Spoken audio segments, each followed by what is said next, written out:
Next is the approval of minutes of the last regular meeting. Are there any corrections?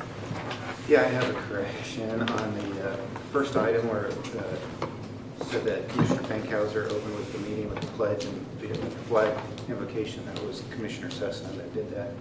So we can make that change. Other than that, it's fine. Okay. With that amendment, the minutes will stand approved. Next item is public comment. This is a time where citizens can bring their thoughts to the commission. Is there anyone who'd like to do that? Representative Dahl? Thank you, Madam Mayor. I just wanted to brief. I brought a copy of Senate Bill 270 and House Bill 2109. Those were the tax provisions. I voted no for this bill. There are 4 basic reasons. But what made the main thing for what your interest would be was the property cap, the tax cap that was placed. You know, I think, you know, I don't go to the well very often. That's when you go to the front. I don't go to the well often anyway, but that one. And it was, I thought it was a slap in the face to local municipalities and I felt that we were passing this bill, or talking about this bill on a day 112 of a 90-day session. If you want to talk about efficiency, I don't think we should have been the ones talking about it. Other things it did is it's the syntax, you know, we didn't even get that right. You know, syntax, it's usually your gambling, your alcohol, and your tobacco products. And we raised a pack of cigarettes 50 cents, but we didn't touch cigars, we didn't touch chewing tobacco, we didn't touch alcohol, we didn't touch gambling. I thought that was hypocritical of the whole situation, but that's pretty much where we're at. But essentially, I brought a copy of 270 and 2109 for you guys viewing, and would be happy to answer any questions you had. Like I said, I was very disgruntled. We were held hostage. They said that they were going to close down K-State, KU. Could you imagine K-State being closed down right before football season? You know, people have gone nuts. And you know, basketball season for KU, and it was. There was 8 cameras back there. You know, governor calling them. We called dementors floating around, sucking the soul out of those people who were borderline on their vote, and they ended up getting 63 votes. We do a call of the house where you sit at a chair. You have to raise your hand to go to the bathroom. We were called the house one time for 4 hours, another time for a little over 3 hours. And so they worked it until somebody broke and they got 63 votes. The Senate passed it by 21 votes. I'd be happy to answer any questions. Well, this is only, is this, you got to redo this in January 1? No, Or we don't have to. The question, you know, we have our sales tax. Food, for example, we have the 2nd highest sales tax on food in the country, and there was a call to bring that down. They brought it back out. You know, the thing that's sad is that this isn't going to cover it. Next year we're going to be. This was a Band-Aid. We're going to be addressing this until the issues gets resolved, and I think at some point in time, it's like I've said all along, we've got to readdress the tax bill of 2012. I want you to know I was in constant contact with your city manager and your mayor, and discussing the situation, and listened to the city manager for the most part.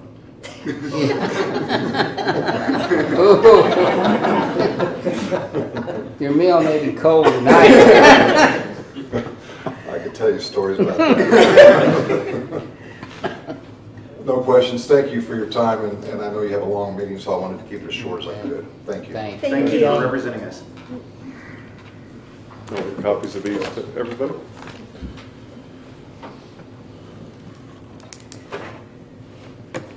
Any other public comment? If not, we'll move on to item 6.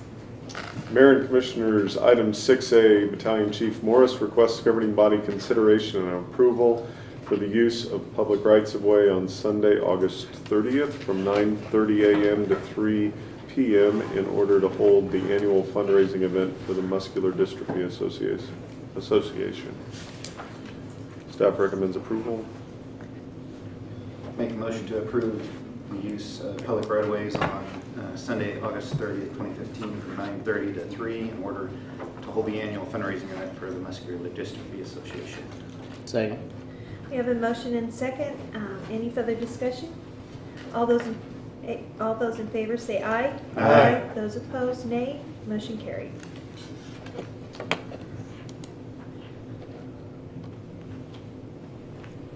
Item 6B, governing bodies asked to consider and approve a waiver of the sign ordinance and fee for 3 signs to be placed at 3rd Street and Kansas Avenue, Main Street Zoo entrance, and the North Zoo fence west of the museum from July 5th through 12th. Staff recommends approval.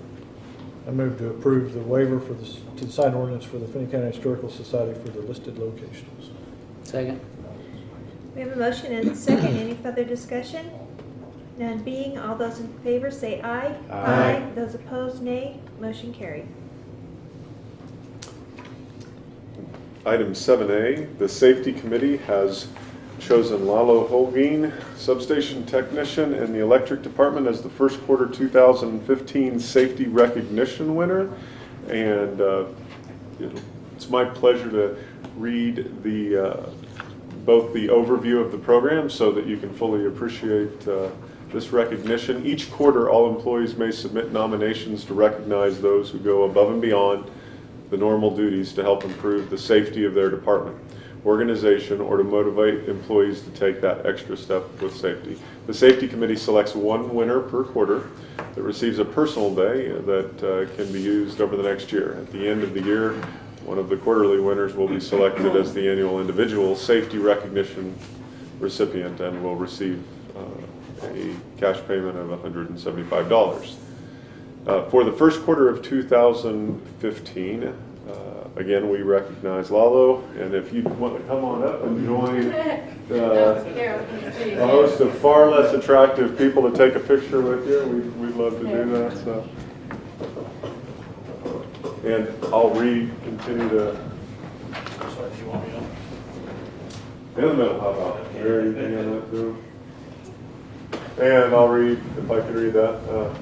He was nominated by coworker Billy Villanueva. Smile.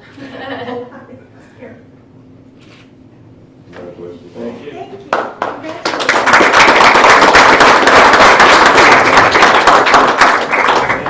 And Billy mentioned that Lalo gives his input during tailgate safety meetings. Tailgate, that'll come in handy first, right? Tailgate safety meetings, and checks to make sure that everyone involved in a project is wearing the required protective equipment.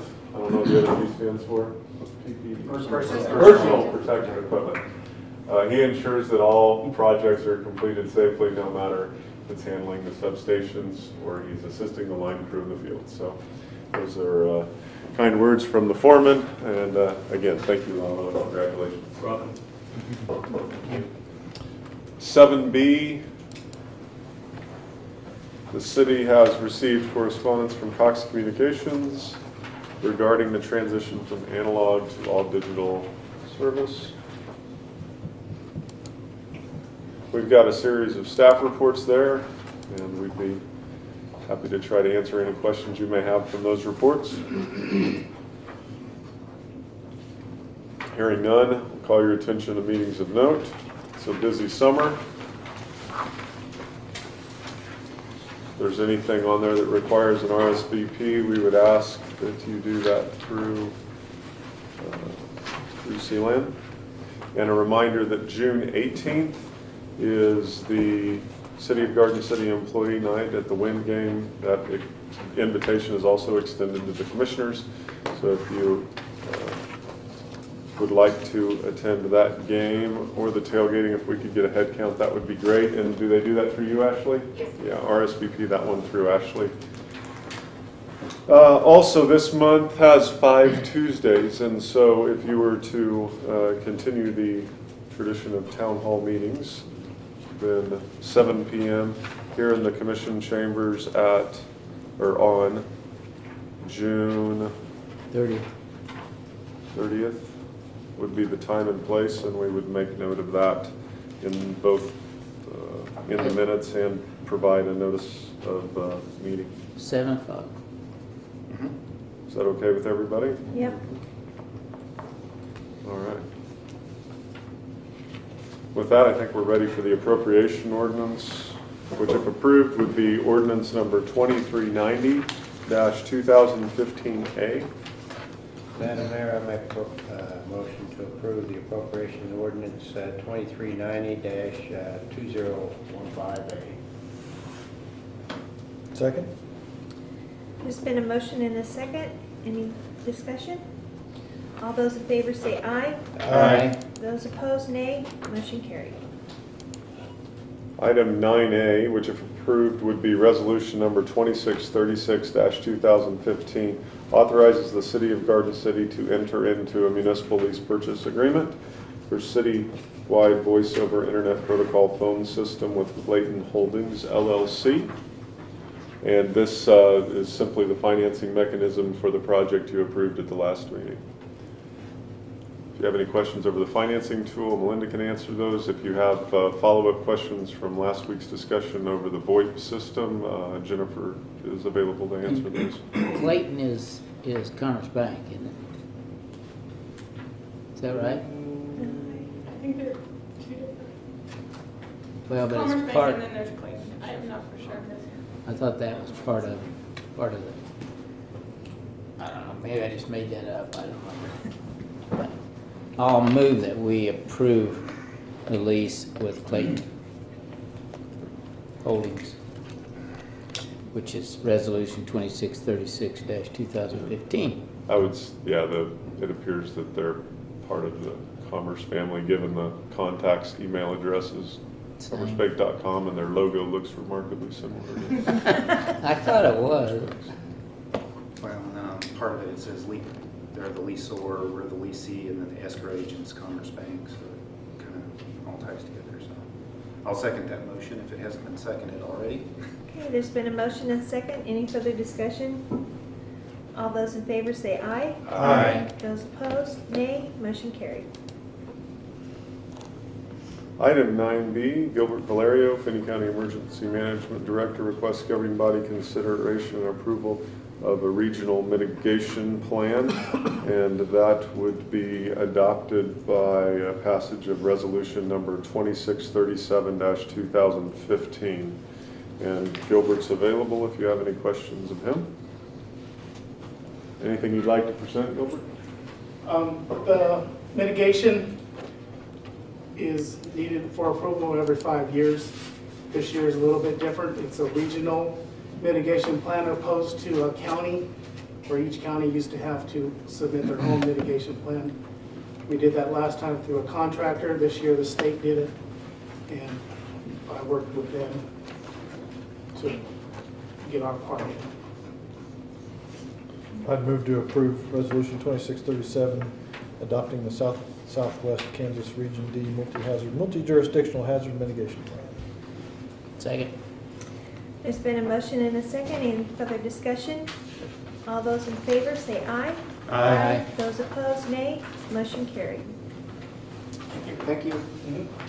Thanks, Gilbert.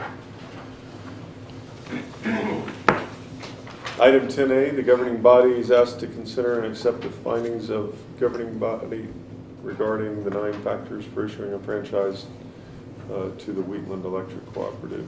Randy? Thank you. You have before you findings of governing body, which staff prepared after the last meeting.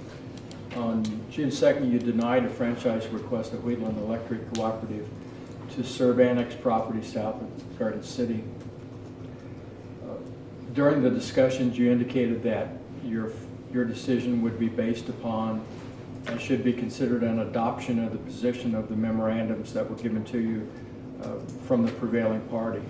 So based upon that discussion and your decision, Staff prepared the findings, which we're requesting that you adopt if you have no objection. You've had these findings for a few days. You've been able to deliberate based upon what you have before you. And if you have no objection, I would ask that you, by vote, adopt these findings so we have a record of what your considerations were at the time you denied the franchise.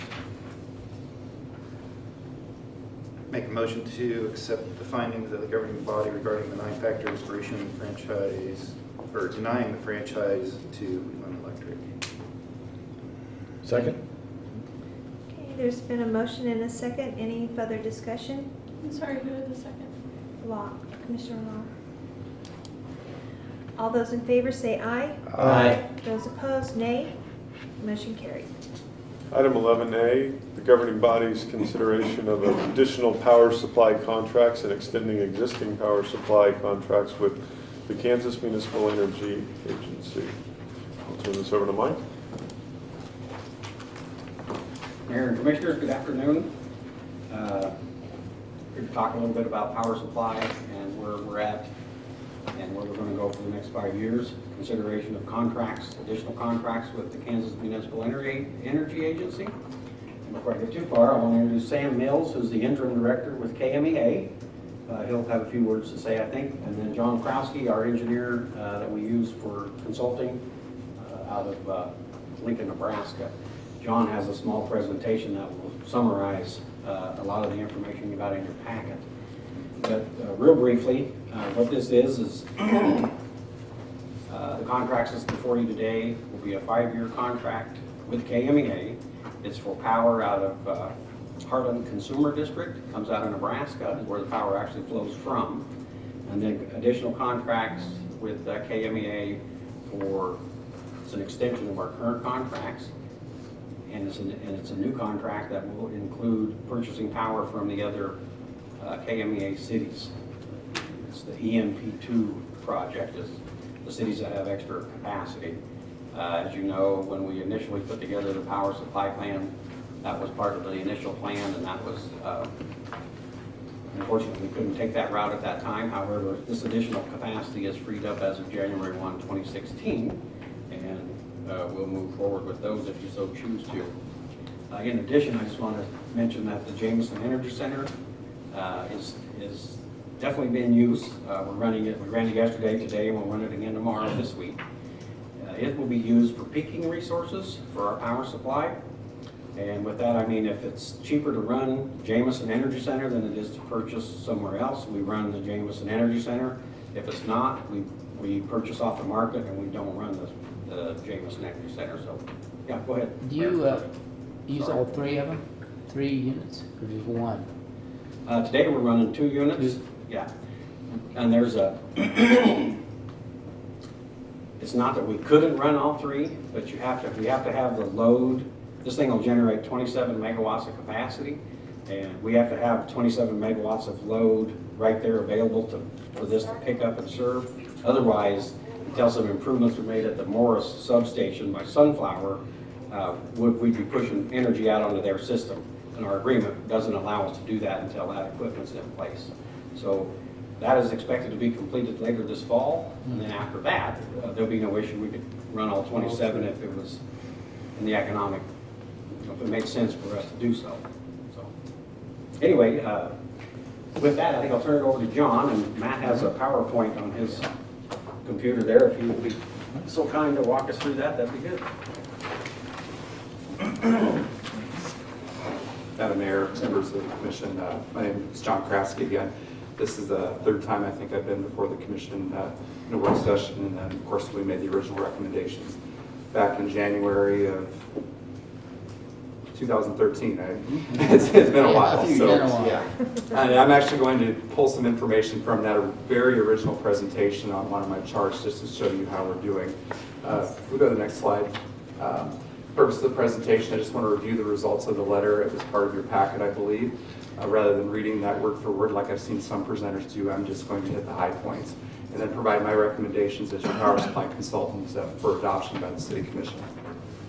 Power supply solicitation. Back in December, we had received a couple of unsolicited power supply proposals for beginning in 2016, and we felt there was, Mike and I in our discussions and with Matt decided it was best if we would just do an open solicitation amongst these proposals and evaluate which one will provide you the best resources going forward.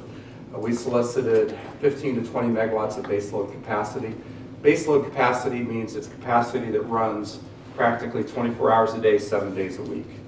Mike talked about peaking resources. Those are resources that run just a few hours when it's very hot in the middle of the summer.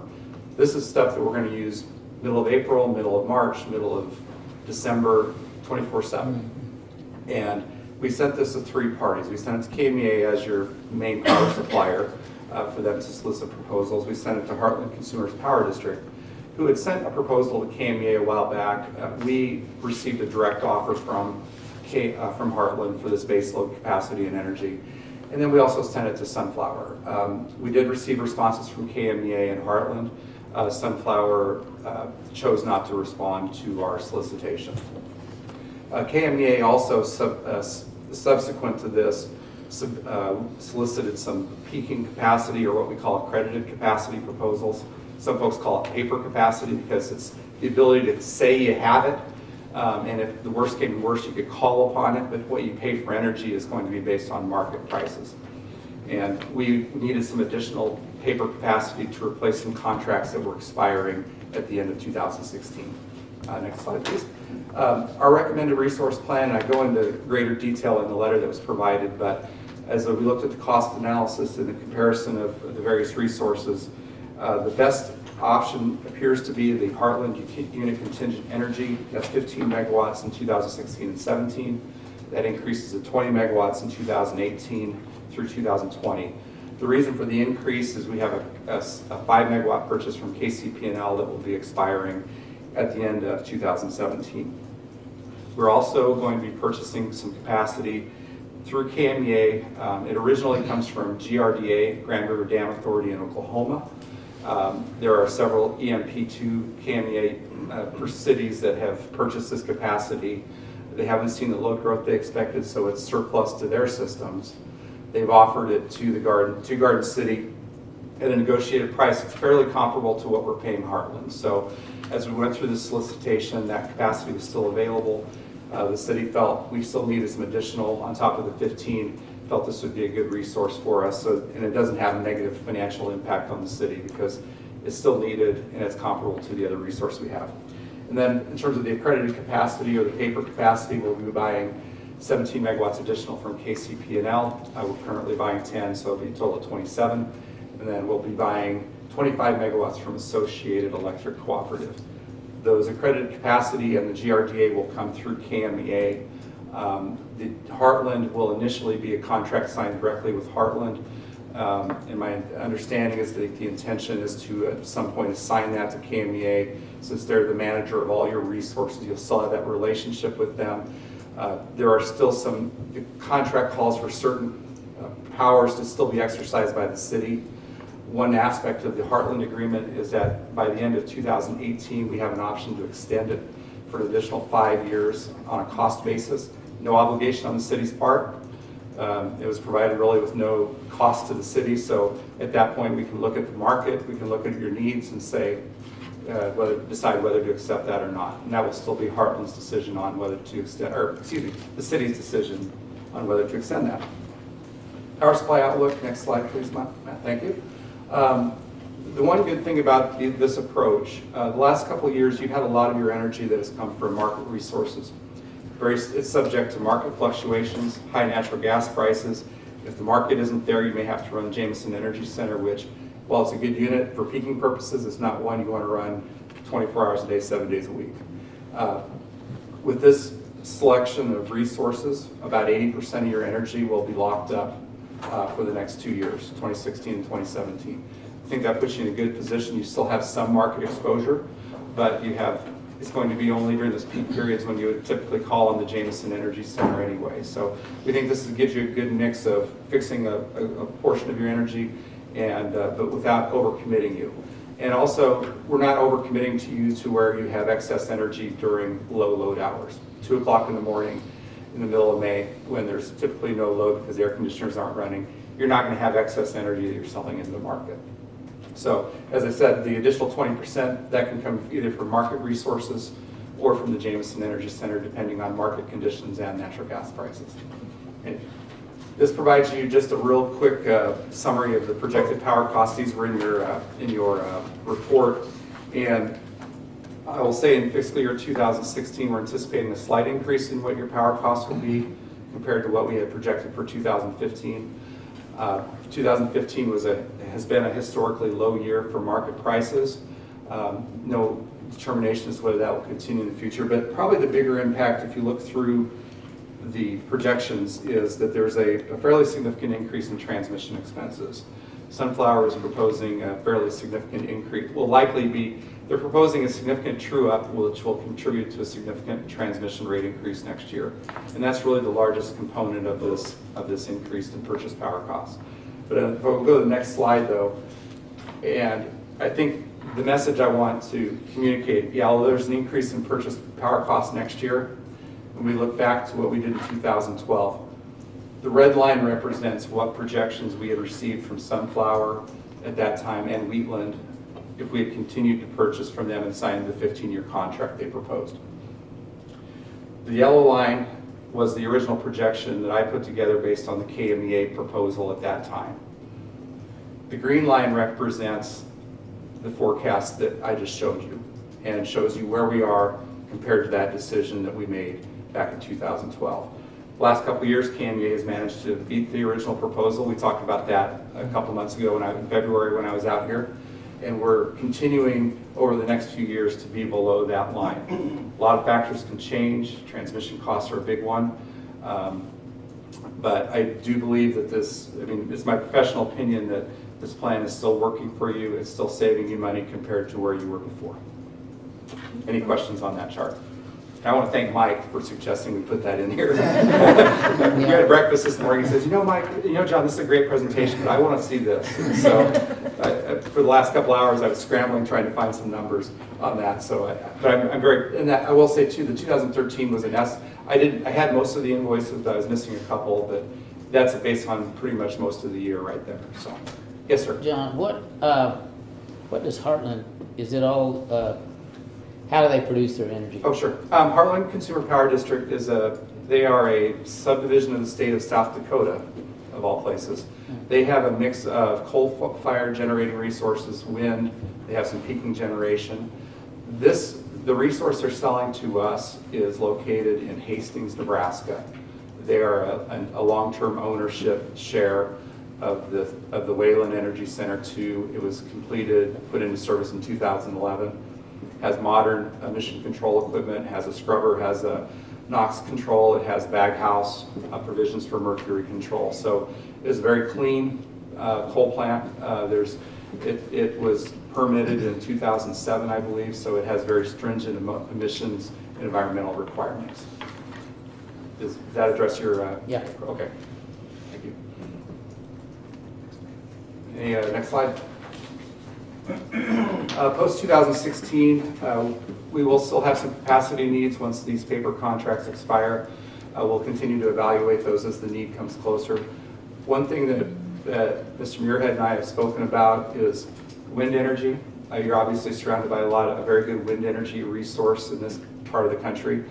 And the price of wind has really come down, I'll say in the last 5 years in particular. I'm aware of utilities in this area, like in Oklahoma, that have done all sorts of power supply solicitations and determined that wind was the best resource. Even though there's intermittent nature of it, the cost has just come down so low that compared to the market and compared to other resources, a lot of that's tax driven. We don't know what long-term tax policy will be, but I think that this is something that the city may want to consider in the near future, depending on desire to minimize environmental impacts versus cost. It's something that you may want to consider. I don't want to go into specific numbers. Some of them are public. Some of the numbers I'm aware of are private, but I will say that they are very competitive with they're lower than the Heartland proposal. And the issue is, though, you can't count on it in the middle of summer. You may not be able to count on it in the middle of winter when you're setting your peaks in the winter. You may have what looks like a great wind day, and then the winds gust up to 65 miles an hour and the turbines shut down for overspeed.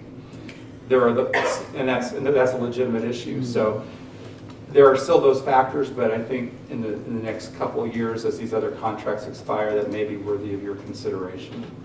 And then, of course, I think the last bullet, you talked about the franchise a little bit earlier, but any load growth that you see from industrial development, this is all based on your current load profile. Fully anticipate there will be some load growth, and there may be some need for additional resources to serve that load when it comes to fruition. So, with that, yes. We only have one source for transmission.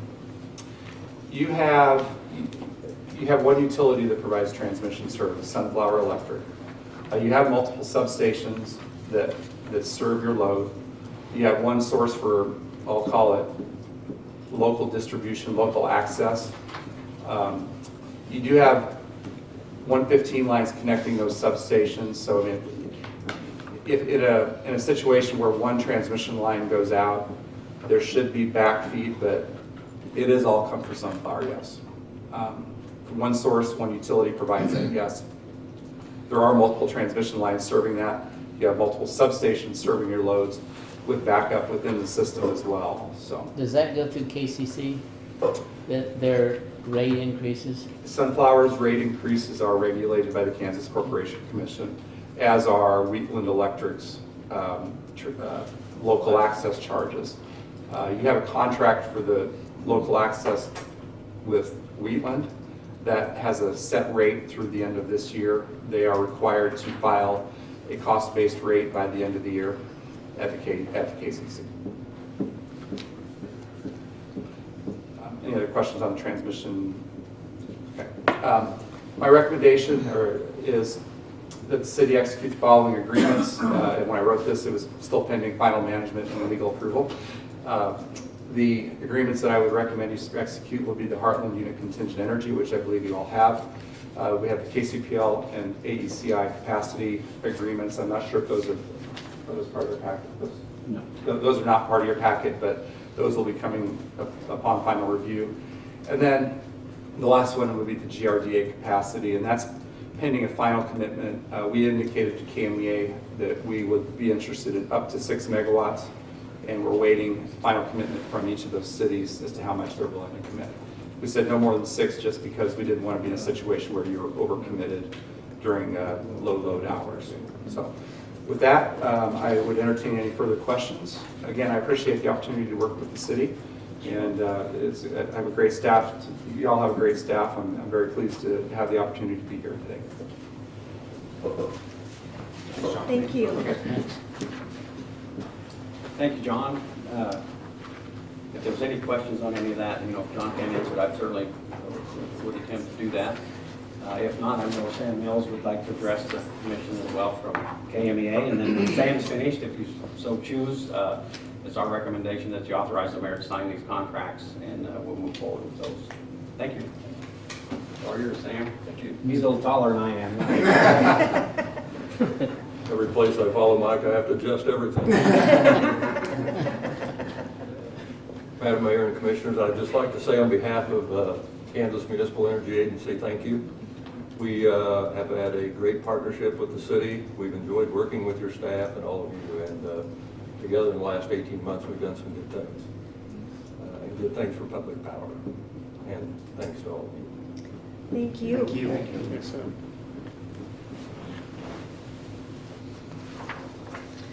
I did have one question from a commissioner, I believe, in advance of the meeting. There was a reference to most of the references to Jameson Energy Center are 27 megawatts, and somewhere there was a reference to 28, and I'm trying to find it. Yeah, there was. I apologize for that. There was an error. I know Randy and I had talked about that earlier. It is a 27 megawatt. What we listed as is 27 megawatts, 9 megawatts apiece. Right. And that's what we can generate in the summertime when it's hot. In the wintertime when it's cool, we can go much higher than that, even as high as 13 megawatts apiece. But we keep it at the summer rating because most of the time that's when we would use it. Sorry about that. Matt, that was in the findings. Okay. It was an astute commissioner that caught that error, and so I corrected it. So if we, quick question on if we approve this, the 6 megawatts, that they're still trying to, they're still working on approving that? No, The 6 megawatts? There's the answer is yes, I guess, the short answer is yes. Okay. What the, in the master power supply agreement that you approved when you made the transition from Wheatland Sunflower to KMEA, that contract authorizes the mayor to sign power supply contracts because they do come up from time to time. Something goes away, we've got to get something in place right away. These contracts that you're authorizing today includes the EMP contracts, that there's just a final review needs to be done by Randy, and then we're set to go. So we're good to go then? Yeah, we're good to go, Okay. if you guys so choose. Okay. Then I make a motion to approve the power supply contracts and extending the existing power supply contracts with the Kansas Municipal Energy Agency. I'll second. There's been a motion and a second. Any further discussion? All those in favor say aye. Aye. Those opposed, nay. Motion carried. Item 11B, Great Plains Development, Inc. requests city membership and participation in the amount of $3,750. A GPDI membership agreement, summary letter, and due statement are included for your review and consideration. This is a bit of background. Oh, go ahead, Bob, if you want to. Do you want me to? Sure. Sure. Your request. My request. Let me give you a little background information here. That you Thanks. And this is for a file, so we'll pass it around. Know that you can keep this in a file. By way of introduction, my name is Bob Wetmore. I'm Executive Co-Director of Great Plains Development out of Dodge. Faye Trent and I co-direct the organization. What we try to do is help you keep track of your Community Development Block Grant Revolving Loan Fund. We also help the county with that. We also work very closely with Economic Development and the Chamber. Economic Development has e-community funds. The Chamber's also involved with the Garden City Area Industrial. And let's see, get this right. Help me out here, Matt. GCAID, Garden City Area Industrial Development Committee. So what we do is we could try to combine forces. Quite frequently, Lana will have a lead. She'll give us a call. We'll help screen that lead. We'll help develop it. We've had a really good last year, and we've had several applications or starts of applications. We've actually had applications. We've had loan review meetings. One of the challenges from the city manager and the county manager have been how do we loan the city and the county funds. So we've been working at that. Know that we always consider city and county funds first. And Matt, we went to training last week. Caleb Kentner was there also for those CDBG funds. Just an update for the commission on that. Some of the things we've done in the past are not going to allow cities and counties to do, which kind of puts a damper on some of those funds. They're putting a $100,000 cap. Cities and counties can no longer fund the same project, which kind of puts a kink in some of that process. Low to moderate income, they're being very careful with those qualifications, job qualifications. So it may be a case of when we work with Economic Development Chamber, you and the county, we may be coming back with some recommendations on what can we do to try and loan those funds, because we want to get them out.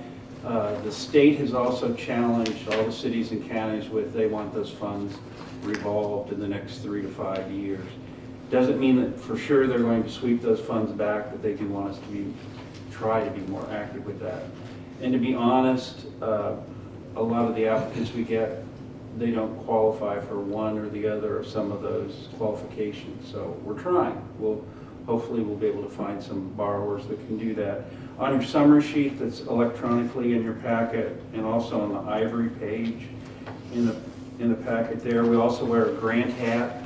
not directly involved with the city with some of those things. However, know that sometimes we can do targeted grant applications for things like behavioral health. Give you an example over in Ford County, even though the county and the city of Dodge City do not qualify for low to moderate income. When you do area mental health, for instance, that qualifies. So over there, we were able to help them get $480,000 for an area mental health project. So there are ways to look at those projects. So that's the grant hat that we wear. Flipping back to the loans for a second, we currently have a large local retail application in progress, and that's purchase of an existing retail business. We have 2 service business applications, 1 complete restaurant application that's kind of been hanging around for a couple of years, but hopefully we're to the point of having that ready to roll. And a possible existing business purchase inquiry and application that probably is not going to come to fruition. But those are the things that we're working on currently. Also know that as your certified development company and economic development district representative, those are the 2 terms that the federal government uses to classify us to cover this 28 counties. We're working on some new strategic planning help called Strategic Doing. USDA has taken Faye and I off and given us lots of training, and I've actually been out on 3 different occasions to help counties and cities with some strategic planning. So we're available for that. Also know that we're working very hard and very fast to try to automate this loan application process, and hopefully by this summer we'll actually have a website portal where we'll be able to bring people in and let them apply for loans right online, which will, the exciting part about that is once we capture their keystrokes, you've heard this line before, once we capture those keystrokes, they're good for the whole loan process. So in other words, it'll help us with the application will be filled out, the closing documents will be ready. It should shorten that process a lot. So those are some of the things we're doing. In the past, you've also voluntarily helped us. We appreciate that. If you're able to consider that again for another year, it means a lot to us because our memberships are about 20% of our operating budget now. And we've lost most of our federal and state funding. One last thing, thank you to you for Commissioner Fankhauser. He is on our board of directors and he keeps us, he's our anchor over here, and we really appreciate that. Thank you. Any questions I could answer? Any other things that you might think of? I might mention that, you know, I've been on that board, I don't know, 4 years maybe, 5, I can't remember. But things have, since Bob and Faye have taken over, things are a lot better organized, and the process is working a lot better now than when I first was started. And I think, I mean, there was a lot of things that weren't being done that now are being done. So I credit you with that, Bob and Faye. Thank you. So.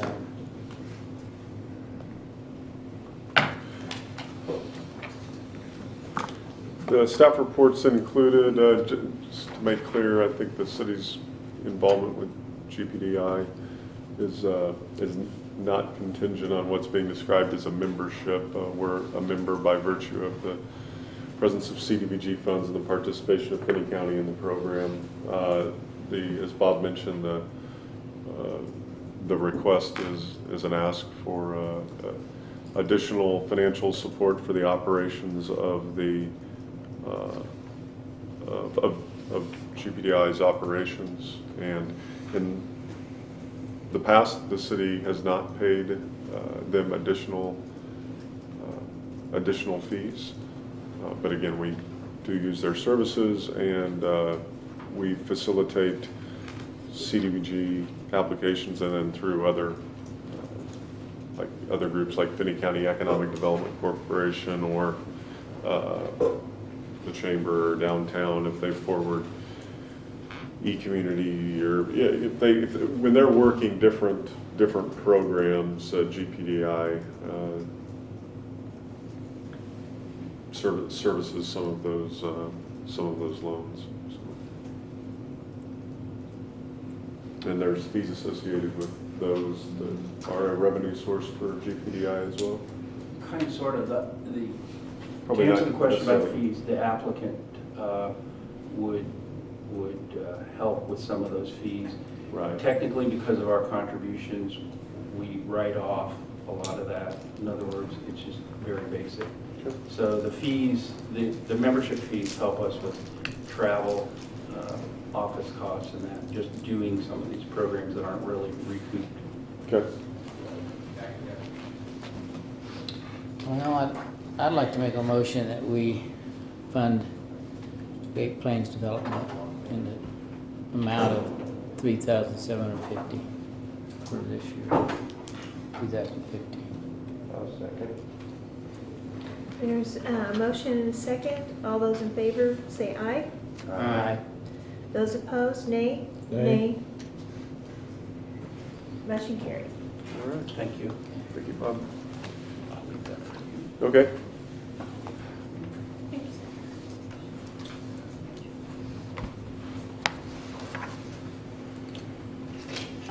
Item 11C, Charles Clare and Teresa Dasenbrock, also Kristen Sekovic of Lewis, Hooper and Dick, the city's auditors, are present to review this with the governing body, the comprehensive annual financial report, otherwise known as the audit, for the city of Garden City for the year 2014. I will bring up their presentation and turn the desk and the meeting over to them. Hello. Thank you. We sell some popcorn and concessions. Might be correct.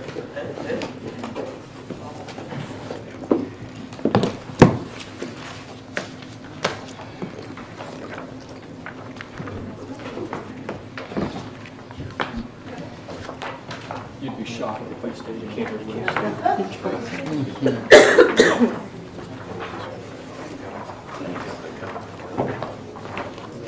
It's your seat, Randy.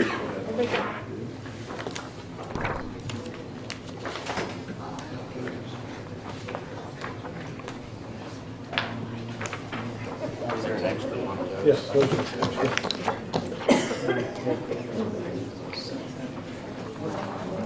Hi, Teresa, how are you? I'm good, how are you? Good. Good.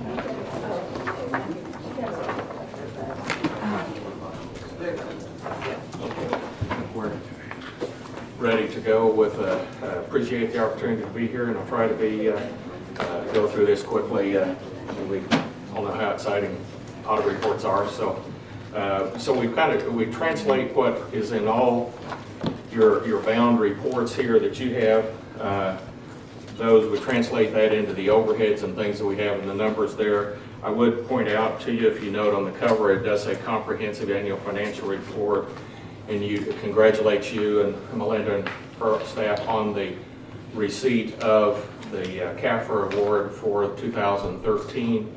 Again, and we believe that this report will fulfill those same requirements because it does go through a very detailed review at a national level. So we think that should comply again, and you can line another one up in that process. So appreciate your dedication to that excellence in financial reporting. And to run down the items there on the first page, you've got an attachments in front of you and also on the screen, but it's an unmodified auditor's report, which is the best and the report that you want, the type of report that says that they're fairly presented, and that is the type reports you want, and you need that to get the CAFR to begin with. So we're in good stead there. There were no material statutory violations noted also, which is important to everyone. And when you look at the next item there, some amounts we pulled from schedules here. The total assets of the city is $211,913,000. That is a pretty good jump from last year. Was about $171 million. And the big part of that bump was in the electric utility with the addition of the capital lease purchase of the Jameson Energy project, and so that was in there at roughly 43 million in total on that page of that, and some other projects in there, but that was the biggest part of that increase. Your total, and on that, those numbers do show up on page 59 if you do look at that later. Sometime you're looking at that, or on, and also on page 19. But it does show in there that the total utility for your utility fund assets of about 120 million. And then the balance of the net after depreciation is in the general government of about 44 million of total assets. But that's where you've got your total gross assets of 211 million total there. So pretty significant size operation going every day. And in addition, your revenue then moved over $70 million that you handle in revenue for the year of all sources of revenue during 2014. And that's up about $3.5 million, or about 5.2% over 2013. And then you see, which is always good, and for that your general fund balance increased $810,000. And again, that is on the modified accrual basis of accounting that the reports are presented on, not necessarily your budgetary basis, but your budgetary basis general fund net worth increased also. So that's it. That is a difference. If you were looking at your budget forms, you wouldn't see that same number, because this includes receivables and things involved in that number there. And one I'll point out before I look at the notes there is just when you're looking through your report, there is an MD&A schedule. It's on page 5, starts on page 5 in your report, and that gives a very quick summary of details of activities that happened during the year, so that if you or someone else, you want to have a quick view of what happened in the city of Garden City in 2014, that schedule and letter will show that, and has very good information in it. On your bonds here, probably if you looked at your debt outstanding for the year, the GO bonds, just over 21 million. That's the one with the biggest overall change involved in it. The others didn't change much, and other than the temporary notes decreased because we had an increase in the GO bonds. And that was the movement of one of the Shulman projects out of, and some other smaller projects out of temporary notes and into bonds. And that's just a shift in that. So the total overall debt actually, would in the long run will decrease between those two areas, and then you have your regular payments on those. But all of your other areas of the debt decreased because you're making payments on those throughout each year. So very positive there. The next schedule is entitled your enterprise funds and runs through, so you can see, and this is your major enterprise funds are your electric, water and sewer, and the airport. And your current assets, you can see we're up in all of those. The net position was up in all of those, which is your, if you looked at your net equity or worth from the year. This year in the electric utility, that was up about 12.7%, and a good part of that was the drop in production costs. The other utilities were both up also there. A little less than a year ago, but still we're up. So they are all generating a profit on that basis, which is what you look for with your rates, and they're still sitting there because these net numbers do reflect depreciation as a deduction in them, which does not show in your budgetary forms, but it does include that in the expenses here. And in each of those also, your operating revenues are up. Just looking ahead a year from now, it may be an if that the water utility revenue would be up with all the rain we've had. It's good for one thing, but it does affect your water utility revenues, but also your costs go down because you don't have the production and generation required to do that. And when you look at your, the other place then that shows up here in summary is the addition or investment that the city's made in fixed assets, and in the electric utility, that number total of 44 million includes that Jameson Energy facility in there, that capital lease of that facility in there. And then your others are up similar amounts. The water only went up 946,000 this year. It was over 2 million last year. So all of those are with ranges and averages that have been. The airport was about 654 last year, 586 this year. So it stays fairly constant there. And if you've got a question while we're going holler, I'm trying to go fast because I know I've got a whole room full of people here. It's that gosh, would he get out of here? So hopefully the pictures are good for them also. In your revenue in the general fund, just a couple things to point out there. Of course, the big blue one in any municipality that levies taxes, your big one is the taxes. And that is taxes of all sorts. So that's ad valorem tax, property tax, motor vehicle tax, sales tax. All of those are reflected in that tax number. And that total was about just over 71% of your total revenue for 2014.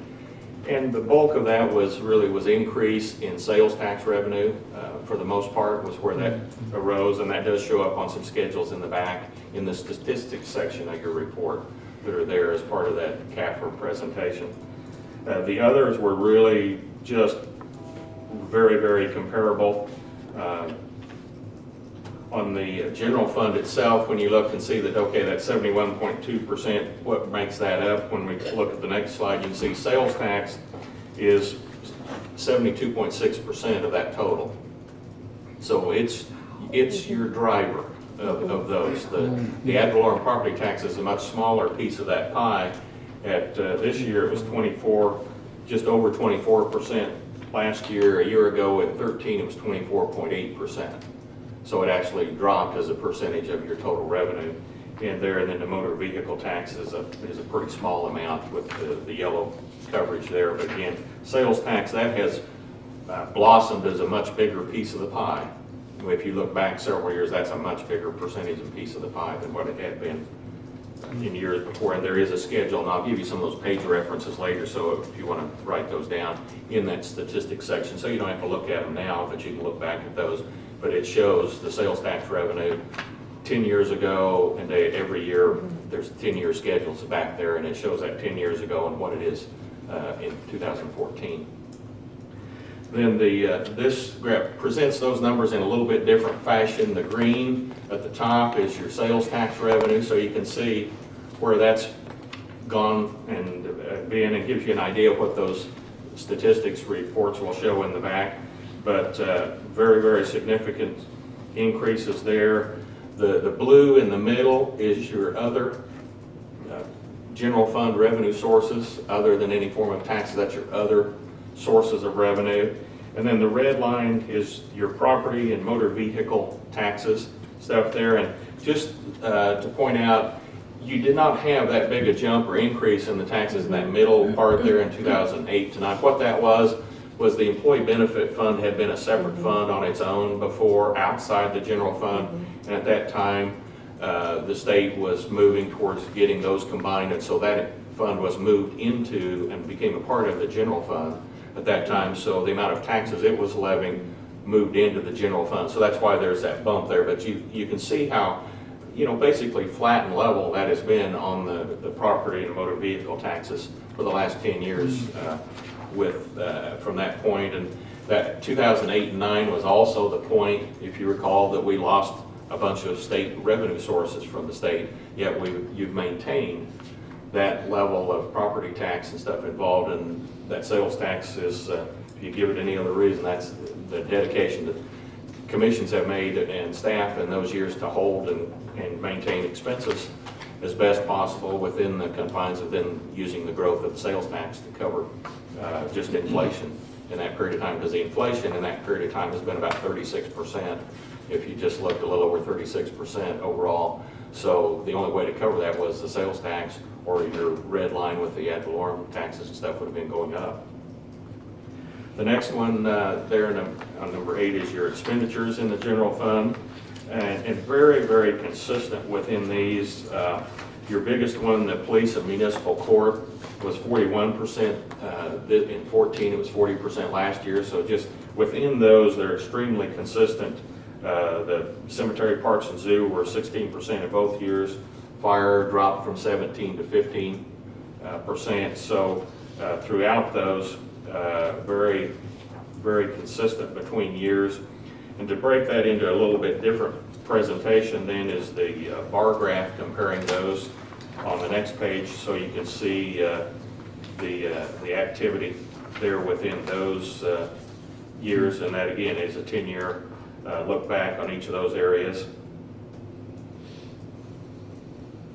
And shows the general administration, and back in the back, and I've got those page numbers for you too in just a little bit, but that general administration shows that, you know, really consistent overall between years and those periods, that our growth has been the, if you will, the outside services that people see for police and fire, those things. That's where your growth and stuff has been. As the city grows, that's and gets more spread out, those are things that become involved. Yes. Charlie, what employee benefits, why did it drop so much?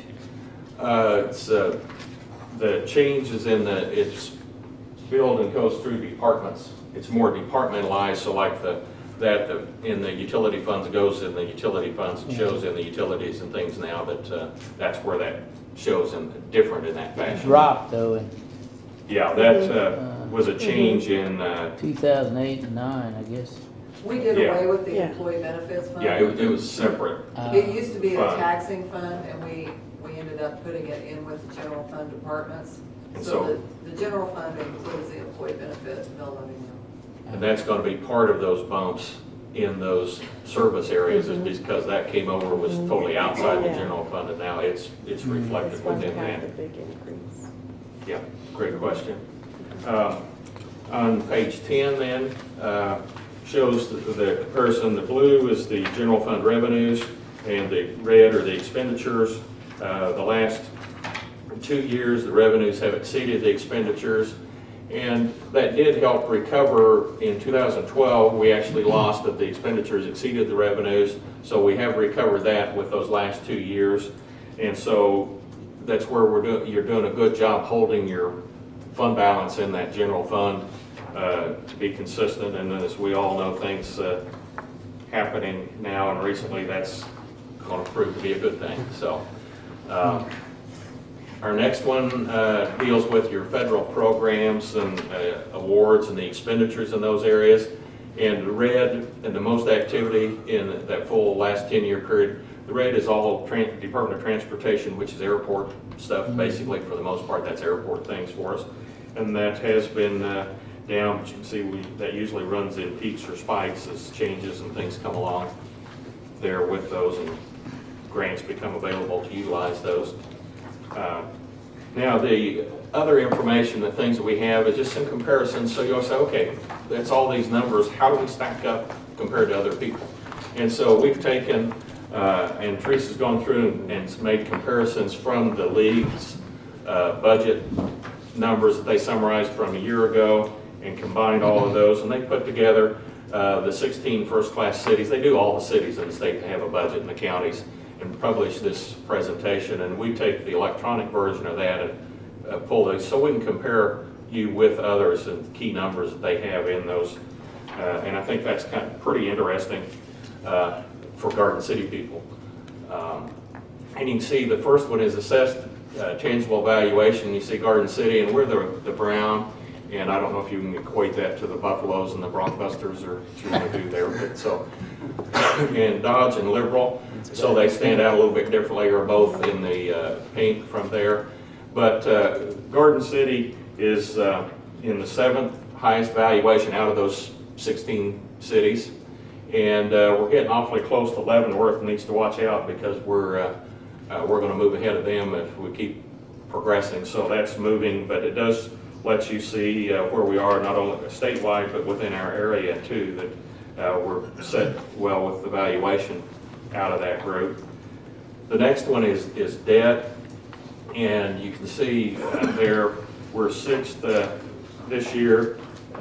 We were 5th last year, just moved one spot, and very little. You see comparatively us and Pittsburgh very, very close together there, and you think of how we're comparing to what we compare. You see Hutch is the next one ahead of us there in that.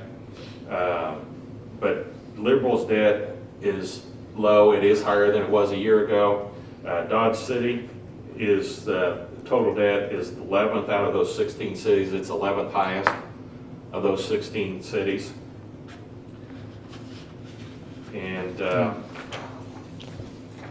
on your GO bonds, then the next page kind of show similar things at Dodge. Again, Dodge and Garden on the GO bonds, because there are a lot of different financing means available and things out there for funding projects within the cities. On the GO bonds, Dodge is 10th highest and Garden City's 9th. Again, Liberal doesn't change much. Most of their debt is all in GO bonds. So still we stay in the somewhat similar place. We did move up a few spots in that because we issued new GO bonds. But those are paid with different revenue sources, paying that with sales tax and things involved in those. Now the debt per capita, you start to get some interesting numbers. When you look at the debt per capita, see per capita Liberal's debt is higher. They're still in second place, but it's higher than their debt. We're in 6th spot in there. We were in 6th spot last year. Dodge City is 14th out of 16 cities in the highest debt per capita, and their debt is about 2.5 times a Garden City resident's debt. If you looked at breaking that down by each individual, their debt is 2.5 times the Garden City level. And then the next couple deal with the levies within the city that the city has. And again, you see Garden City's levy, and that is just our levy in the city of Garden City. We're 8th, so we're right in the middle of that pack of 16. And you see very comparable, 6 and 7 are real close. Then there's a pretty good jump again. Dodge City is 14th and Liberal is 15th, so their total in-city levies are, as you can see, significantly more than a resident of the city of Garden City. Both of their in-city only levies are over 50 mils, and ours is a little above 30.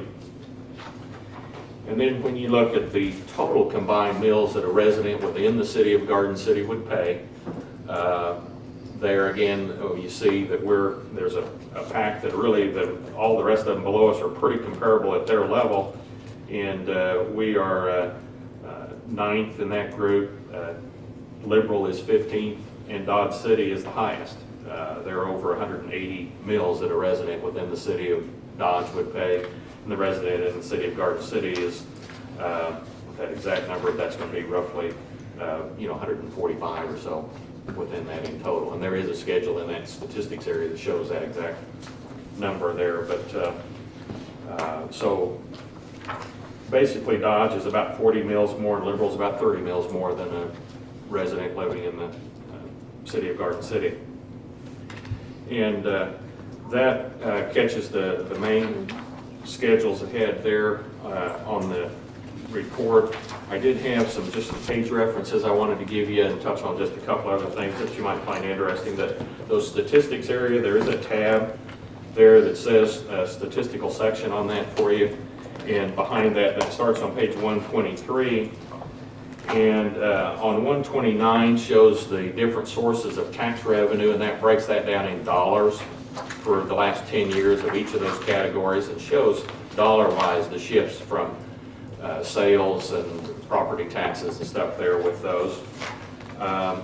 Page 137 shows the retail sales, and so that's another interesting one that you might want to take a glance at or look that would have some interesting information for you. That's gone in 2005 from 388 million to 599 million in 2014. So that's a 54.4% growth in that 10-year period of time in retail sales. So not too bad, and that affects, a lot of the other numbers we saw change in effect because of that, and that's why we're able to help hold our ad valorem tax in line without having to have the increases we might otherwise to provide the same level of service that we are now through the city. And page 139 runs through your mill levies of the different of all the taxing entities, and the city of Garden City is on page 138, part of that. And there you do see that shift of moving that employee benefits into the general fund. That was moving 11 mills into the general fund at that time. And in that period from 2005 to 2014, the city's mill levy increased an average of 0.49, so less than a half a mil per year in that whole, period of time. So it was 0.49 per year. But you see your levies of each of the other major taxing entities within the city, and you see your total tax rates levied there in that total column.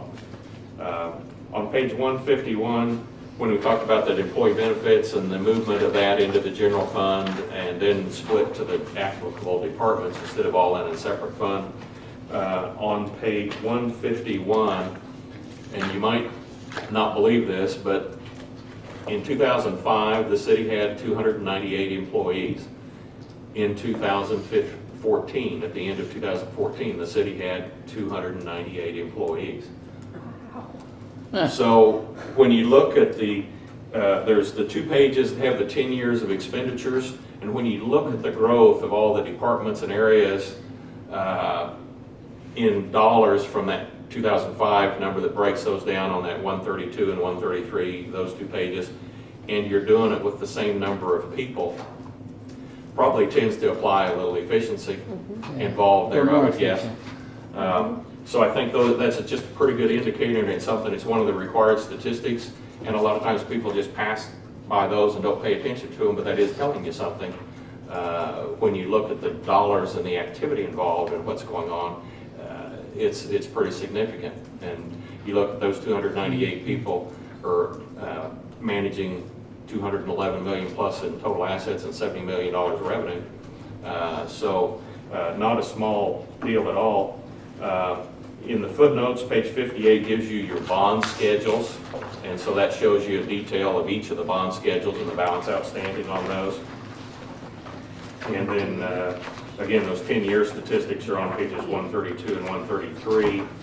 And then just briefly, we didn't that in overheads, but just one of the things, one of the reports that's in your the required to report on is called the governance letter, if you will, that's required the last several years. And it just points out for you that there were no significant, and it's required to be reported to you. Didn't used to be, but it was an assumption I guess you made if nobody told you otherwise, but that there were no significant disagreements with management on the reporting or how something was shown or presented in the report. You were, and that is a separate letter in your reports there, but and there is that we agreed with the accounting policies followed and presented, and there were no unknown changes in accounting procedures and policies or policies that were affected reporting issues. There were no changes in and also Matt and Melinda each have to sign a representation letter, and if you ever want to look at that, they would be happy to show you that representation letter. It's actually attached to the back of that letter to the governing body. Yeah, it's with that. I mean, it's pretty significant. When you read through the things that they represent, it is pretty significant. And I might just one other quick thing show you. So if you ever want to come and visit when we go through the draft report with Matt and Melinda, that's all the yellow stickies on there. So if you want to know, that's what they have to suffer through with that. But so if you ever want to, you're welcome to come and sit in on that. So again, I appreciate the opportunity to work with you and with Matt and Melinda and all the staff that we were involved with, because we do come in touch with a lot of people through different procedures and stuff throughout the city. And controls and things within the city do affect and involve everybody, because everybody has some piece in that is doing some function that could affect internal control somewhere. So everybody is important in that process. And I think your financial reporting and stuff is sound, and you always have a few things you may tweak or change, and that happens with significant growth that you have also going on. So, and if you have questions later at any time, feel free to call Teresa or I, or Kristen couldn't be here due to a conflict today.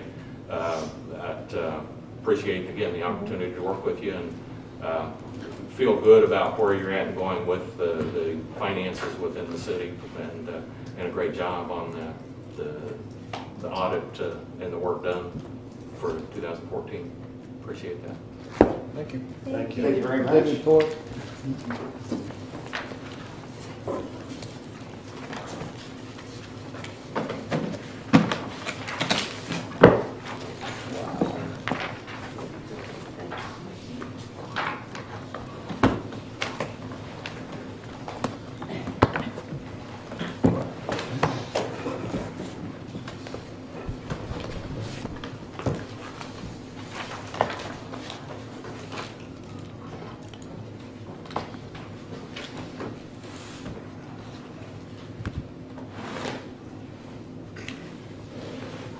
Mayor and Commissioners, item 11D, Finance Director Hitz will discuss the following items related to the 2016 proposed budget. We're ready for the zoo, fire, cemetery, capital improvement, employee benefits funds. We'll also go over the general fund revenue. In your books under June 16th, you're going to find a little yellow tab. That's where we're going to start today, and that's going to be the zoo department budget. And then we'll, after we get done with the expenses, we'll flip back forward and go through the revenue. And then you'll be done with looking at all of the department requests at that time. So then we can have a little discussion later on anything else you want to talk about. Okay, so the 141 is starting with the zoo department, and we've got Christy here if you have questions for her as we go through this. Is everybody to their area? Not yet. Yeah. It's got a tab. Yeah. Okay. Yellow tab right here, Commissioner Dale. That one right there.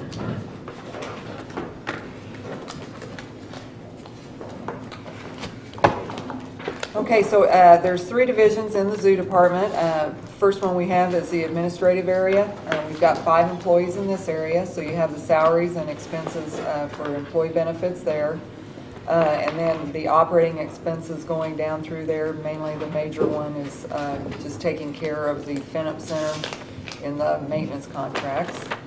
On the next page, you've got new equipment office, $22,000 this year.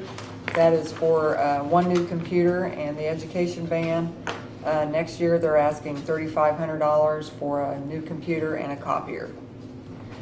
Total expenses in the administrative area, 2015, $476,750, and 2016, $469,700. In the maintenance division, we have 5 employees there. That's in 142. So you have the salaries of those employees and the benefits. They're getting ready for AZA inspection in 2016. Is that right, Chrissy? So we've got some repairs that always need to have, always occur in taking care of those buildings before they do have their formal inspection. So you've got some repair buildings and equipment and grounds in those expenses. On the next page, new equipment other. We have a total in 2015 of $4,000. That is the Bobcat trade-in and the radio. And in 2016, let's see, we have $4,000 also. And then in zoo improvement, $45,740 this year. We were able to, part of that is for the picnic shelter on the West Green, the $21,000. We did receive money from the FinUp Foundation for $15,000 that combines with this to take care of the parking and the West Green shelter.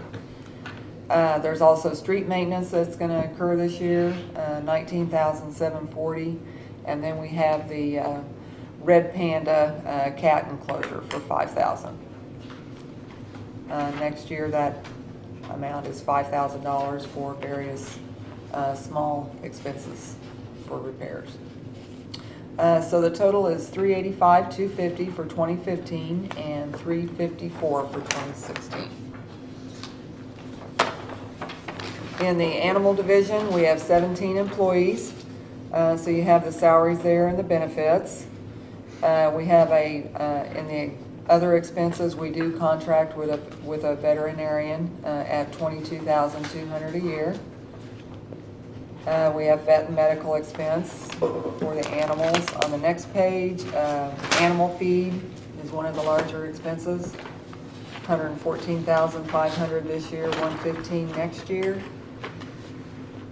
Then down in new equipment and zoo building and grounds in 2015, radios and capture nets. And then we also have the holding pens and hot grass vines in the bear yard. Is there something we should know about capture nets? No, we just periodically replace the ones that we use. It's really nothing to worry about. We don't have a deal coming up like the country of Georgia, do we? Generally, we use them on stray dogs more than anything. Oh, wow. That got into the zoo? Yes. Good training. And then in 2016, as you can see, there's replacement of some equipment. We have the Flamingo exhibit repairs, the public fence relocation, and the otter pump system renovation. There is a CIP for a Flamingo exhibit, $321,000. That's noted down there. It's not funded in this budget, though. What? Who paid for that little tree house, stick house, or whatever it is, made out of The Spirit Nest? Spirit Nest? There you go. That was covered through grant money. Was it? Yes. Okay. Yeah, I just saw it the other day for the first time. So I wanted to crawl in. You're more than welcome to. That's what Yeah. it's there for. It's adult friendly? Sure. Yeah, it's big. I bet it's what, 5 foot diameter or something? Around that, yeah. Okay. All right. And that takes care of the zoo department. Any questions for Christy while she's here? Okay. Doing a good job. Keep up the good work. Next is fire. We've got fire administrative here with 2 employees in it. So we've got the salaries and the benefits. In the other expenses, of course, there's repair buildings. And in 2015, you have a capital improvement project down there of $120,000. That is paying for the design services for the addition to the main fire station here. And then new equipment office, which is basically just computer replacement of $2,500. The next page, fire operations. In this proposed budget for 2016, we're requesting 3 additional firemen in our driver engineer line item. So you'll see that increasing 3 over last year. So you have the salaries and benefits for that. Down in the operating expenses, there's really nothing unusual there. The new equipment other, you've got a sheet right behind here that shows you what that is. All the items that are being requested in new equipment other. Basically, it's washers, dryers, of course, their personal protective equipment. We've got a high-low pressure breathing compressor at 28.5, and so those total up to the $56,000 that they're requesting for 2016. The new equipment vehicle, and that is no new vehicles. We've purchased 2 this year that are on lease payments, and so that is just the lease payments for prior equipment bought, plus the 2 pickups for this year. That's correct. And so the total in operations is $2,625,000 for 15 and $2,887,250. There is also a vehicle analysis that shows how they're going to be looking at new equipment here in the future. They've taken that out over 5 years so that you kind of have an idea of what they're going to be needing in future years. There is, some substantial pieces that we're going to need to obtain here in the future. Fire volunteers is another section in the fire department. We have $20,000 in seasonal wages there and benefits. So that total area is $21,830 in 15 and $21,880 in 16. And then there's a new section in the fire department for the R station out at the airport. We have 1 person budgeted for in that area, the salaries and benefits, and then the expenses that would be incurred out at the airport for firefighting services out there. That explains the 35 and 32, which I was trying to figure out, because that should be a number divisible by 3 normally. So, and now with that one added in, it is. So that's a total $96,650 in 15 and $97,750 in 16. Is there any questions that you have for Chief Shelton, while he's here on any of this? Now, I see that we have some trucks that are 1992, 1994, and 1997, and I want to congratulate your department for maintaining those vehicles so well. They're very passionate about their jobs, and it's appreciated. Thank you very much.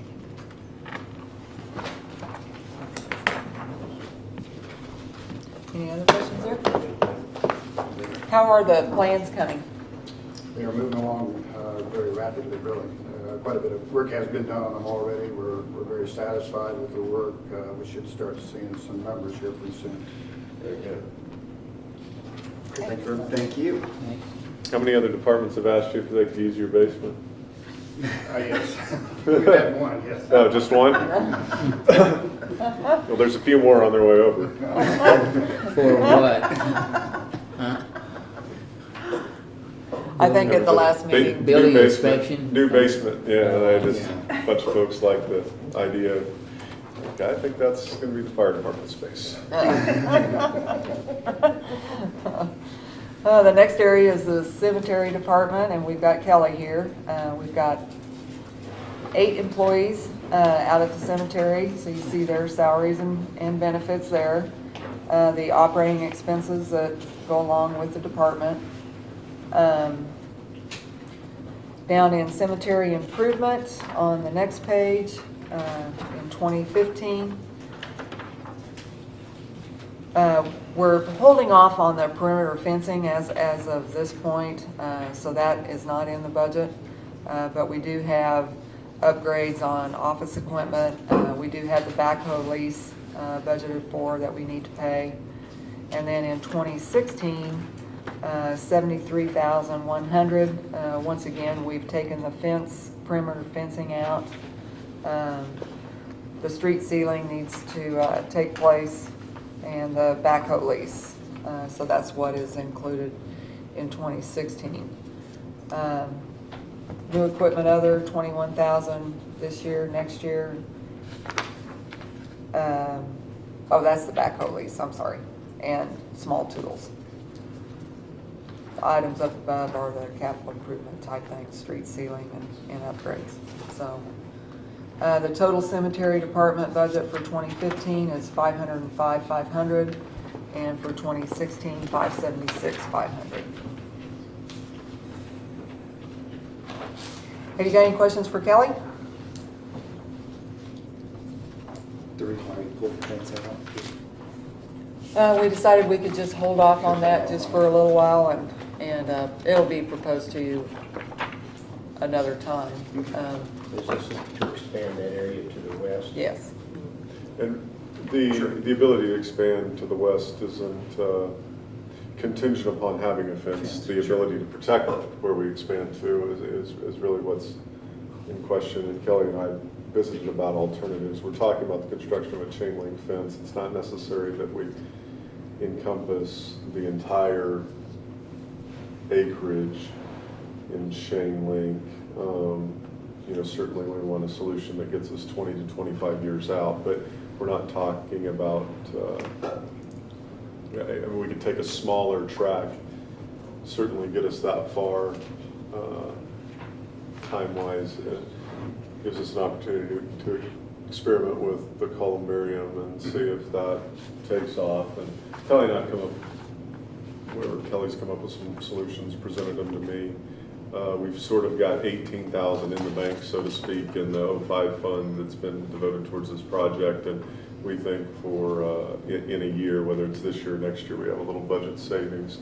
We may be able to tack that on to the $18,000 already in the 05 fund and section off a portion of that land, which would get us into the foreseeable future. Understanding that at some point in time down the road, a generation or two from now, that chain link fence will likely get ripped out and replaced with a fence project that expands it down the road. But I don't think anybody will be too emotionally tied to a chain link fence. Okay. Would you like to update them on your columbarium? Where you're at on that? We have sent out some requests for bids for the columbarium itself, and so I think the date for that's middle of July. So until I hear back from that, I don't have a strong update for you other than that. But, I think we had some interest in calls, asking some more questions, so this will be good. Get there. And Kelly, could you tell the commissioners about the event on this Saturday? Oh, yes. This coming Saturday at 10 o'clock, I don't know if all of you have received an invitation. I hope that you have. It's indicated that you did. We're having a dedication ceremony at the cemetery for the Indian boys that passed away during the sugar beet era. Logan Coggill with an Eagle Scout project has part of his project was getting a monument up there for in honor and memory of the young men that passed away. But anyway, there will be a ceremony there, a dedication. We've got a nice little program that's been installed or going to take place.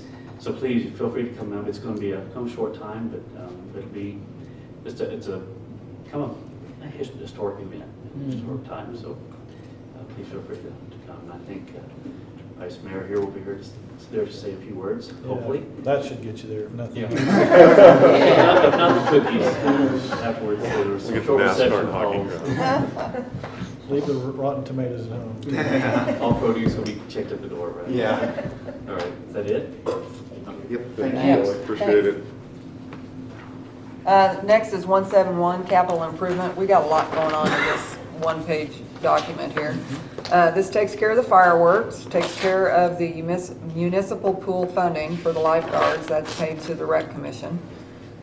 Main Street program takes care of our contribution to that program for the downtown. Development incentives, $12,500 this year. That is your Tiger Grant contribution. The $150 next year. We're putting that in as any sort of incentives that we need to do on the STAR project in 2016. So that's a number that we're placing there in case we need funds to get that project up and going in 2016. Which line item is that? That's line item 6010.06. Okay. Economic development, that is 1 mil of the city that's budgeted there. That's where we pay Finney County Economic Development, and then the remainder of that money goes over to Finney County to be placed in an economic development shared fund over there. Airport Industrial Park, we have 2 loans that we're paying off, one on the buildings out there. We borrowed money from Community Trust to pay for one set of buildings. That's $40,000 a year that we're paying back. And then an individual owned another one that we're paying on a 5-year lease, and that's $20,000 a year. Since those buildings aren't city property, we're not using them for city operations, we do have to pay property tax on them, so we pay the property tax on those buildings out of that line item also. The transfer to the golf course is line item 6020. That has increased over last year, and that was to get the master plan done at the golf course and also get the Cox Communication fiber run. So those, that's why there's a little bit of an increase there. Miscellaneous, that takes care of a whole lot of stuff. That takes care of your municipal band, it takes care of your summer projects, it takes care of your Southwest Kansas Coalition donations, anything that we do with the youth group at the high school that cleans up our neighborhoods, we take out of there. So there's just some miscellaneous items there. Social funding, years ago we dedicated 3/8 of a mil to be placed in social funding for community groups, and then we've also in the last 2 years decided some of that should go to the arts. That amount was $67,500 for 2016. This year it's at $44,125. You made a reduction to 2015 numbers at this time last year. So the last item is something that Matt and I came up with to get us used to a reduced amount of sales tax coming in when the STAR bond does go into play. We have a document back here that estimates approximately how much we're going to be losing in sales tax. It's the second page there, it's highlighted in blue. Year one, we would lose roughly around $275,000 to the project, and year two is roughly $325,000. Where's Where is that? I don't see it. It's a blue. It's right after. It's this blue page right here. It's Didn't not get in it. yours. Didn't get it. Right after. Yeah, it's there. right here. Is it? Is it in the development? Right here. Oh, it's in the downtown development part? No, Or after It's that? after Right that. after it, okay. mine was before. I'm sorry. Ours is right after it. Okay.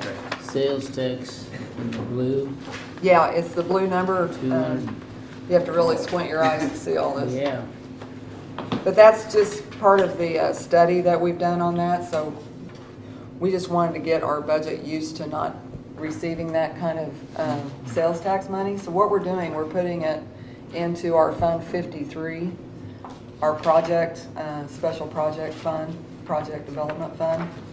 And then that way you would have 2 years of that sales tax that you could actually have for a project. I mean, whatever you decided to do. So we're spending it out of this line item, which is in 001, the general fund, into a Non-taxing. fund that's a non-taxing fund that can carry its cash balance. For a couple of years and. See what happens. Yeah, and then that gets you into the mode of being in a star district. I mean, because that sales tax won't be coming in. So you've taken if you decide to, you've taken the initiative to start it now so that it doesn't hurt you 2 years down the road. And it would be available for some other uses? Absolutely. Yes. The other item in 2015 that's included in that line item is a downtown development amount. And that's what you have in your packet, talking about a proposal for some funds to bring up some buildings. I think I'll let Matt talk about that.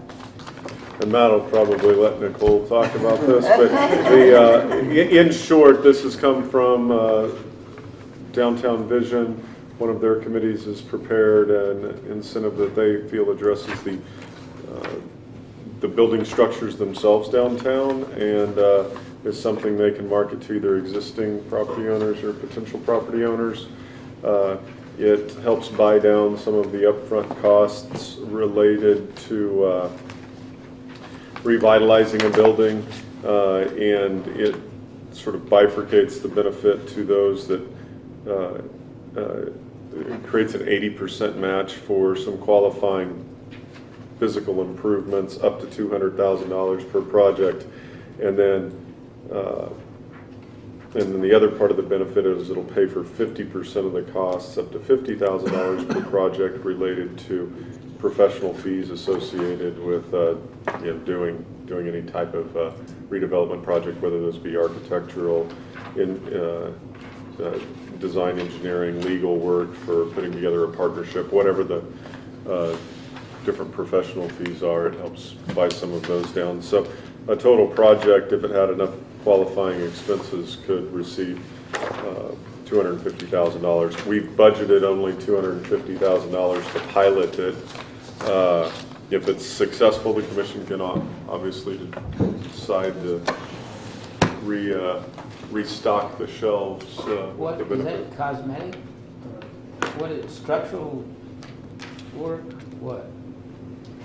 I think you guys have this in your packet. We kind of just did a rough outline of, we're not really going to restrict projects. I mean, it's going to kind of be on a, you come and you present this to, as an applicant, and, we To your board?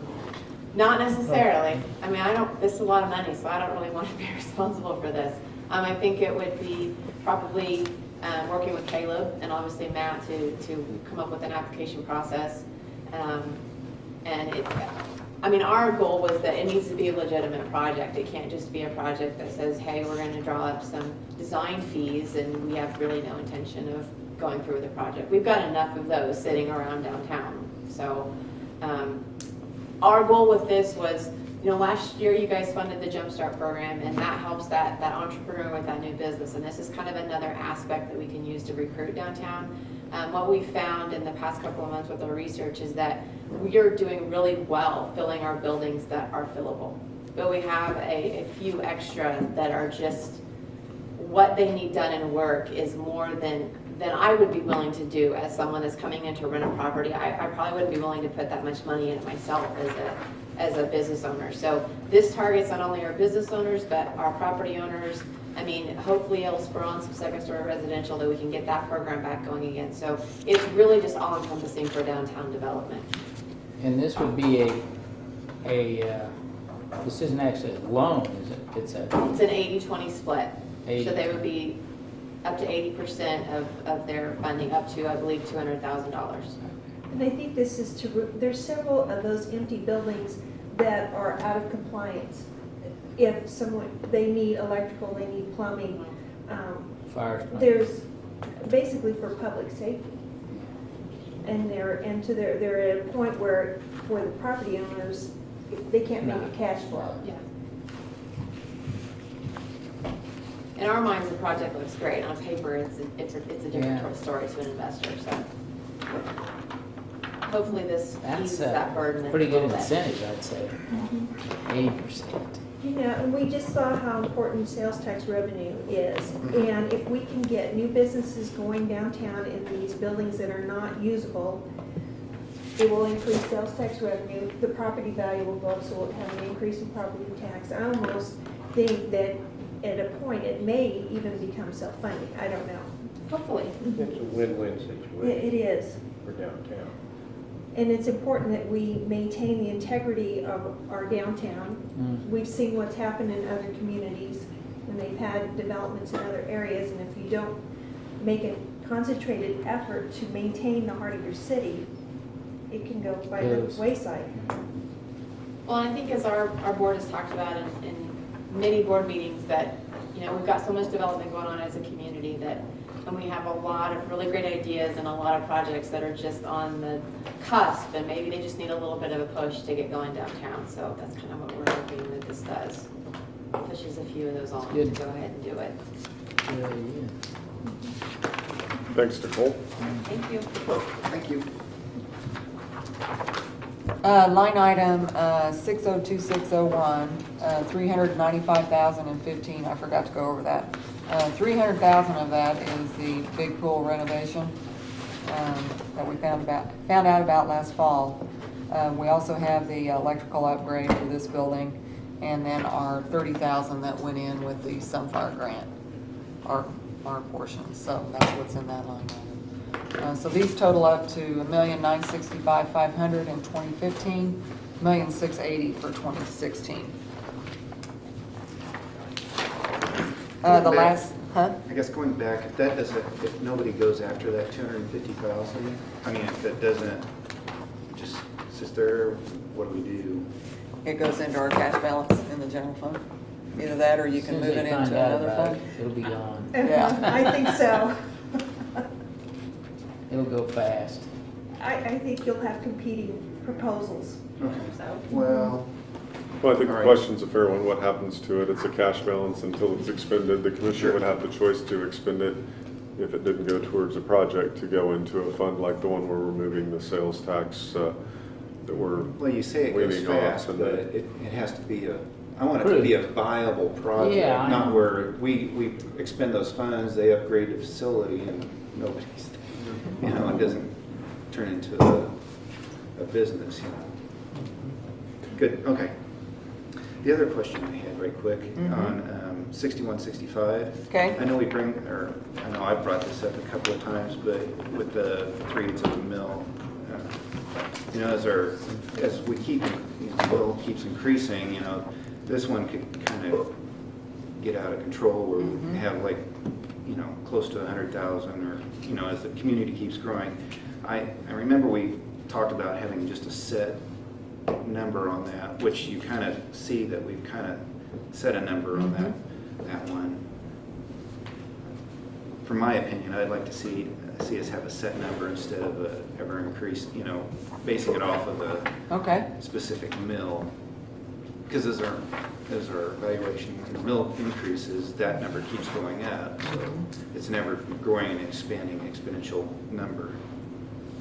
If the other commissioners, I mean, I'm just one out of 5. And you'll actually see that brought up here in a little bit when we're done, that line item. Okay. Well, I'll just. No. The final area in the general fund is, for expenses, is the employee benefits. This is just a payment that we make to the Rec Commission. We're obligated to fund their employee benefit fund. So the Rec Commission gets this, plus the municipal pool funding that you just saw, plus 5 mills that we have. So now we can flip clear back to the front and go through the revenue of the general fund. We're through all the expenses now. In 2015, we carried over a nice number, $5,494,861. This is your cash carryover into 15. Going down through the first page here has all of your taxes on it, and your sales tax, motor vehicle tax, consumer use tax. We're budgeting our taxes on about what we think we're going to get for both years. So we're looking at $860 both years on consumer use. Liquor consumption tax, $90,000. Ad valorem, we can talk about that here at the end. That'll be our balancing number. City sales tax, we're on an upward trend over last year. As you can see, 2014 actual was $6,159,000. We're going to go ahead and budget 6.2 both years. And I think this is, it's important for the commission to understand that on sales tax, this isn't about we're not playing Prices Right and trying to guess exactly what it's going to come in at. If that was the case, you'd probably, based on our trends, pick a number a little bit higher. There's some conservative budgeting practices that it's prudent for you to employ, and it's sort of balancing how conservative do you want to be in budgeting that number, but how much service do you want to be able to fund and deliver in your next budget. You know, you could say, well, let's take it down to 4 million, and anything over that's great. You know, that would be extreme. There are places, there are governments that do that. I don't think that's being very, very genuine. By the same token, I don't think you should count on the 5 to 6% trend that we've been experiencing, because if your services depend on that, and lo and behold, you have a bad first quarter of 2016, then you're laying people off. I mean, you don't want to ramp up. So we try to stay, I think, flat-ish. In the last few years, we've budgeted about 1% up, or we're a partial percent up. But historically, I think keeping it flat, counting on that previous year's actual number is sort of the starting point, and then we go up from there. And then we also have the county sales tax next. After that, we did see an increase in motor vehicle tax that's coming to the city, about $100,000 into all the funds, so that helped us out this year. Cable TV, telephone, and gas franchises are pretty much the same as in prior years. Rural fire contracts down there at the bottom, $190,000 both years there. Municipal court fines, we're budgeting $900,000 this year and $925,000 next year, along with the fees that go along with those tickets. License and permits, they're staying pretty flat. When we go down to 3400.01, that's your building permits. We're budgeting this year, 2015, roughly about the same as 2014, $204,000. Then we did drop it down to 180 for 2016. The rest of your permits there are listed. come into 3470.04. That's reimbursement for police services. This is what we bill USD 457 for the 4 school resource officers that they have in the schools. And the utility fund. How many people is that? Four people. 4? 2 in the high school and 1 in each middle school. Yeah. And we've heard that the school is willing to carry that on. So there's some school districts that are cutting that due to budget constraints. Utility funds reimbursement, this is from electric, water, solid waste, and it's based on those calculations that you saw when we looked at their expenses. So this is the revenue coming into the general fund for that. Reimburse county, this is for our inspection and planning services to them that we bill on a monthly basis. Same way with reimburse Holcomb, that's for those services that we provide for inspection and planning. And so that shows total revenue of $21,421,239 in 2015. We're showing a slight increase in income, $22,118,980 in 16. And so if you'll go back to your front page on revenues again, if you'll look up in the corner, we had a 2015 mill levy calculation last year at 18.219 mills, and our proposed right now is 21.254.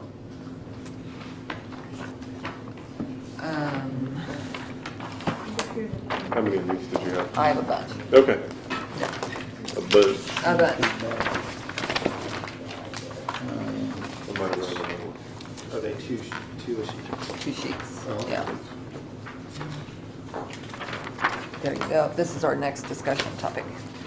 So by and large, what you've been presented are reflective of the department budgets sent to you with very few changes.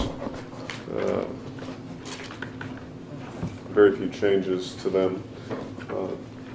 We have the benefit in some areas of having, I'll need one.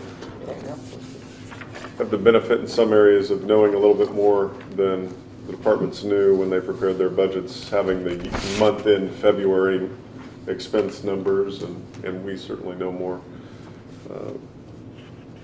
with the revenues. As presented, if you added all the taxing funds together, the budget you've reviewed over the last few weeks would require 38.306 mils, or an increase of 1.6 mils over the 2015 mill levy. And just to give you a sense of what that translates to in dollars, $288,540. City staff has identified the following line items which could be adjusted. All of these, I believe, have been discussed with department heads. And these cuts, now it shows in the amount, we didn't differentiate whether it was a 2015 cut or a 2016 cut, because it's, as you well know by now, it's sort of a continual math problem, and whether it comes out of 2015 or 2016, it means the same thing for the cash balance at the end of 2016. So I can go through and kind of highlight some of the bigger ones.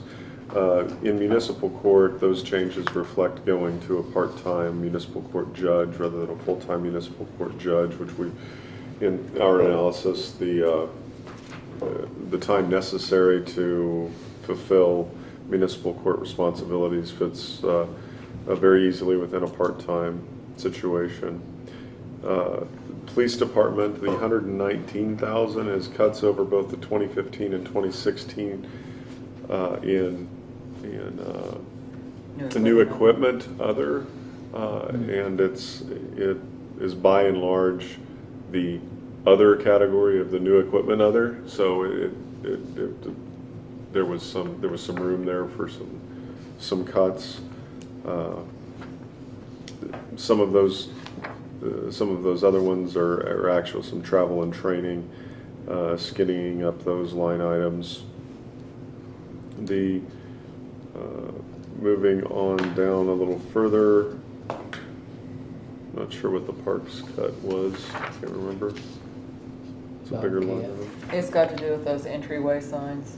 Well, that's correct, yeah, those were some of the money set aside for entryway signs. Given that that takes the coordination of 3 other agencies, I think if the critical path is the other partners involved in that sort of getting organized and ready to take action, if that should happen, I think we'd be far along enough in the 2016 budget year that we could probably find $20,000 of savings and another line item to devote towards that project. Otherwise, I don't think continually budgeting our portion of it is sort of getting a little bit old.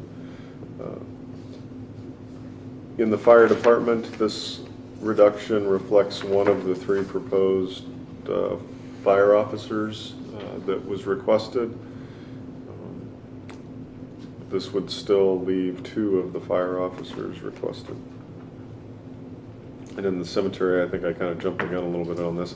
The budgeted $18,000 would be matched up against the $18,000 already in the 05 fund for a total project of an estimated $36,000. Our new estimates for a little bit shorter project that puts chain link fence around a smaller acreage of property is a $24,000, and I think Kelly and I will look for other savings either in 2015 or 2016 to add to the $18,000 already set aside to try to accomplish that project, leaving the ability to cut the $18,000 in that line item. So that was fencing? Yeah. Correct. 18, or less fencing, I guess we should say, Yeah, right? less fencing.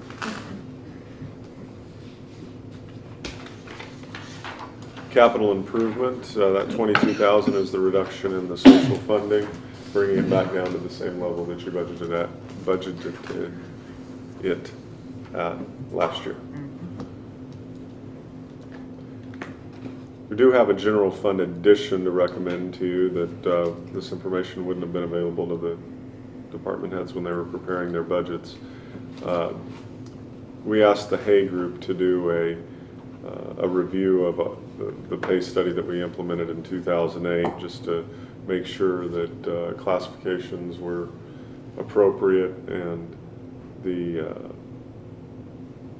and identify any adjustments that they saw as necessary. In conjunction with that, the police department command staff had met with me and proposed a complete move away for the certified law enforcement officers from a performance-based evaluation and merit system, pay for performance system, into more of a step and grade system as a recruitment and retention strategy for them, also as a solution for some identified compression issues. And so I agreed to review their recommendations and consider them sort of in conjunction with reviewing the Hay Group's recommendations. And if we would implement both of the recommended changes as a result of those studies, and implement them on January 1st, 2016, it would require an additional $286,000 in the general fund beyond what these budgets recommend. So the $369,000 savings minus the $286,000 addition leaves a net decrease in the proposed expenditures of $83,000. Now, I do believe there's an opportunity for a revenue adjustment, and it may not necessarily be in the city sales tax as I look in the county sales tax adjustment. And I don't know that I wouldn't ask the commission to worry too much right now about the exact number of adjustment you'd need to make there, and we'll leave that just for you to think on between now and the first meeting in July. But if you were to adjust that upwardly by $90,000 or $45,000 in each year, The above changes would ultimately result in a city mill levy in 2016 at 37.342 mils, or up 0.741 mils, about up 3/4 of a mil over 2015. All calculations have been made on this sheet and in your budget, assuming $180,000 per mil, or a 2.4% increase over last year in the city's assessed valuation. Now, we won't know that number for a couple more weeks, and there's always the chance that that number could come back lower, or that number could come back higher, which then changes the math.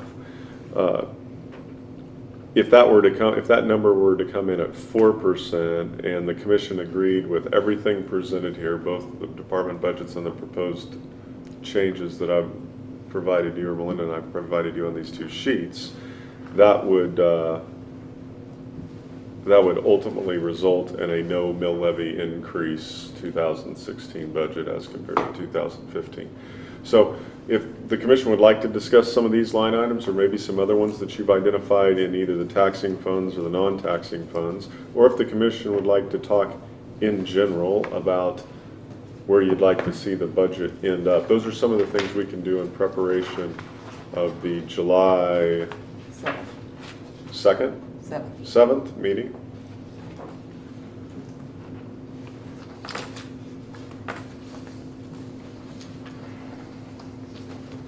Oh, I don't know. I'd like to keep it the same, but there again, we haven't raised it for what? We actually went down 1 mil last year. So we haven't been pretty, I think we've been pretty diligent in our spending. I guess we'll just have to look at, see where the evaluation comes in and go from there. That'll be in 2 weeks for their vote. Yeah.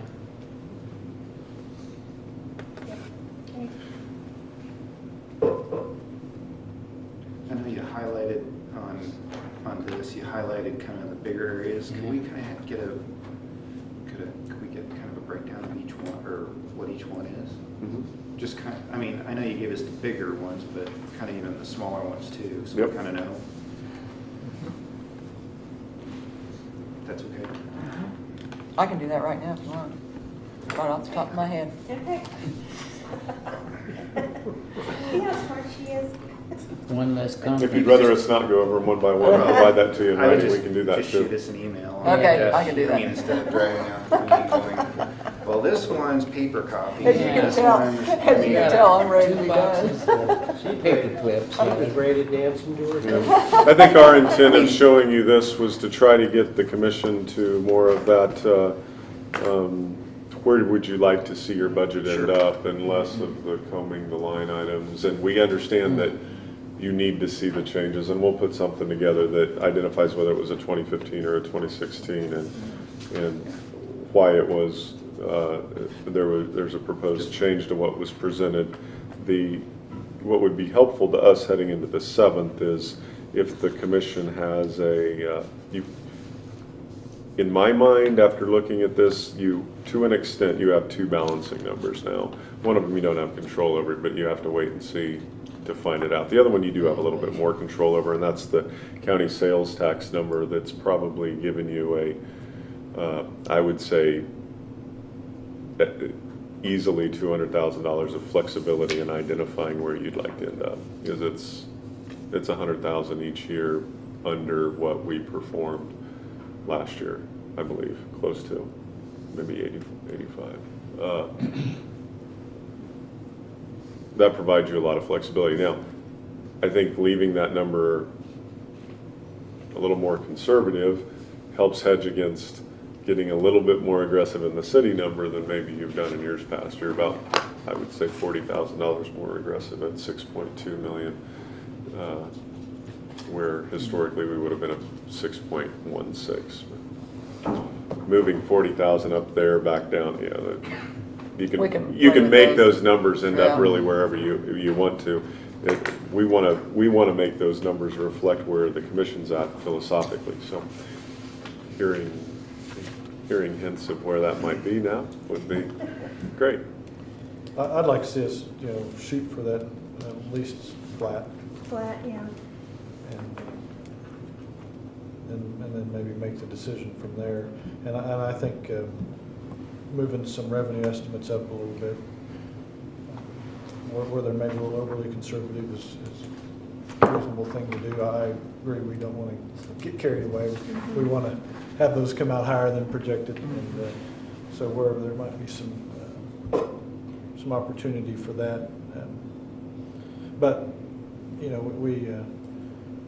need to get this pay plan stuff going, and that may cost a little bit in the end, and if it does, then it's been a while since anything significant has happened there. Need to keep that in for sure, and the staffing being the same as 10 years ago, that's amazing. Yeah, and so some new positions. While we may not be able to get them all in 1 year, we take a chunk out of them this year, and then keep that as a goal moving forward. To keep those positions moving, so we get them back to where, because the amount of service being provided is much higher.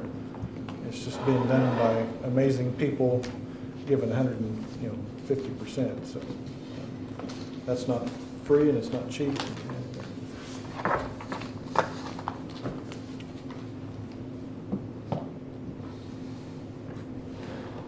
Yes, I agree. Flat is good. Flat's good? Flat's good, but, Okay. If we have to raise it a little bit, that's fine. I mean, we cut a mill last year, and, The raising thing it a is- little bit to provide those services for our growing and expanding community, I think is important. And I agree with Commissioner Law on the pay study, and, we do have a great staff that's doing the same job, less staff, or the same amount of staff 10 years ago, but our community's growing. We've got increasing services, so. It's like some of our fees, if we don't keep up with some staffing, then someday it's going to be an impossible number. Right. What about our electric? Keep at it. We talked, I think Mike made the statement that as soon as he found out what our cost of power was gonna be, and then we could look at maybe a rebate to our consumers. And I think part of knowing where our power is going to be was accomplished at today's meeting, so, yeah.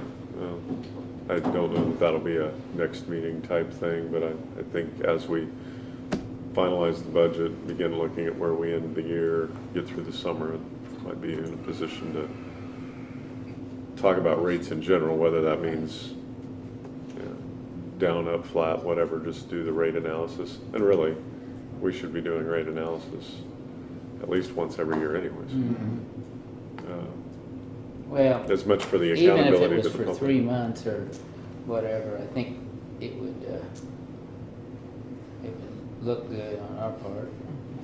Well, it certainly would. It certainly would look good. Our proposal to you is going to be how to manage the utility rates to reflect the cost of the service, and if at any point in time the commission can choose to adjust that in order to.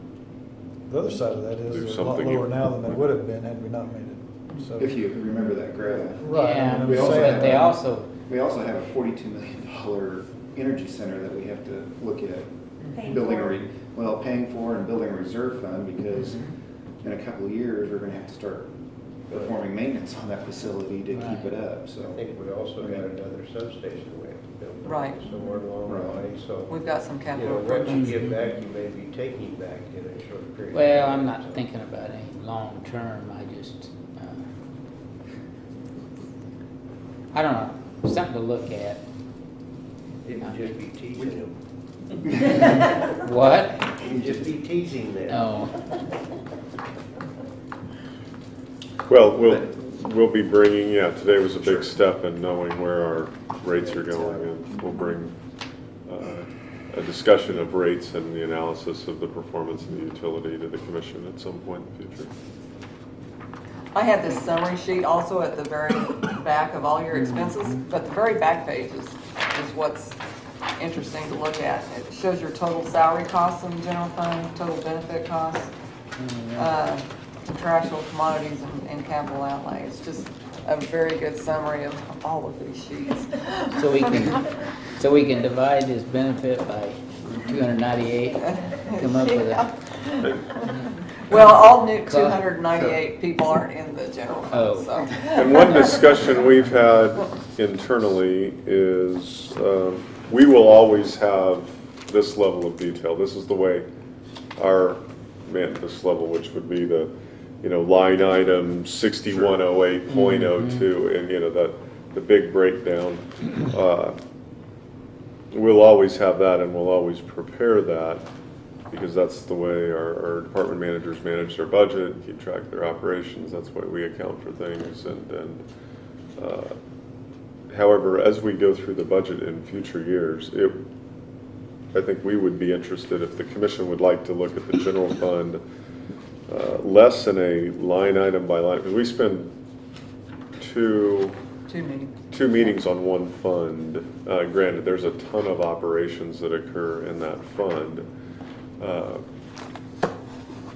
But it can be presented in 2 meetings with all that detail, or it could also be presented in 1 meeting with this level of detail. So these are in the categories that you review as part of your audit. So you're familiar with the breakdown between salaries and benefits and commodities. You'd always have available to you, and maybe still even provided in booklets, the detail. But as we go through the budget, being able to look, I think this presentation also gives you a sense of the size of the operation of each department within the overall general fund too. And you've got 5 departments on here that, if you add them together, don't equal the police department. It's, I guess it gives some scale and scope to the big 3 or 4 things, the big 4 things in the general fund. But here, salaries, benefits are 50% of salaries. Yes. Yes, they are. KPNF and CAPER's percentages have gone way up over the years. Big number. And you're at your full amount on health insurance now, the $820 per month per employee. We did hold that even for 16, so there's no increase in our health insurance contribution. I think it's worth the extra meeting, just because commissioners will change, and it's very informative, and as you say, it does give you the scope of what each department has. What? Because he was, I think, asking whether we wanted to shorten up. Oh, I see. One thing on this abbreviated one, if then there was a total department total. I need to do that, yeah. That's what's the only thing I see lacking. Okay, thank you. I noticed that when I was looking through it too. So we'll get that on there.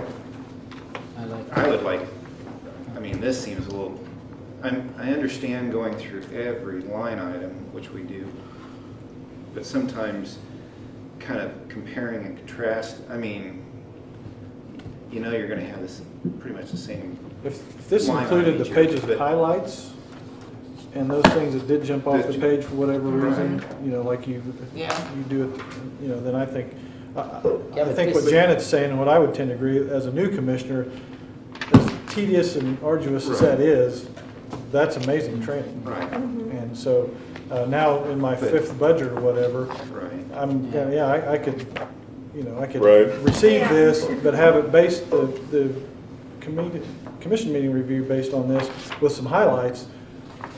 But a new person, maybe a little less. So maybe I don't know what the answer to that is. I kind of agree with you. After 5 budgets, I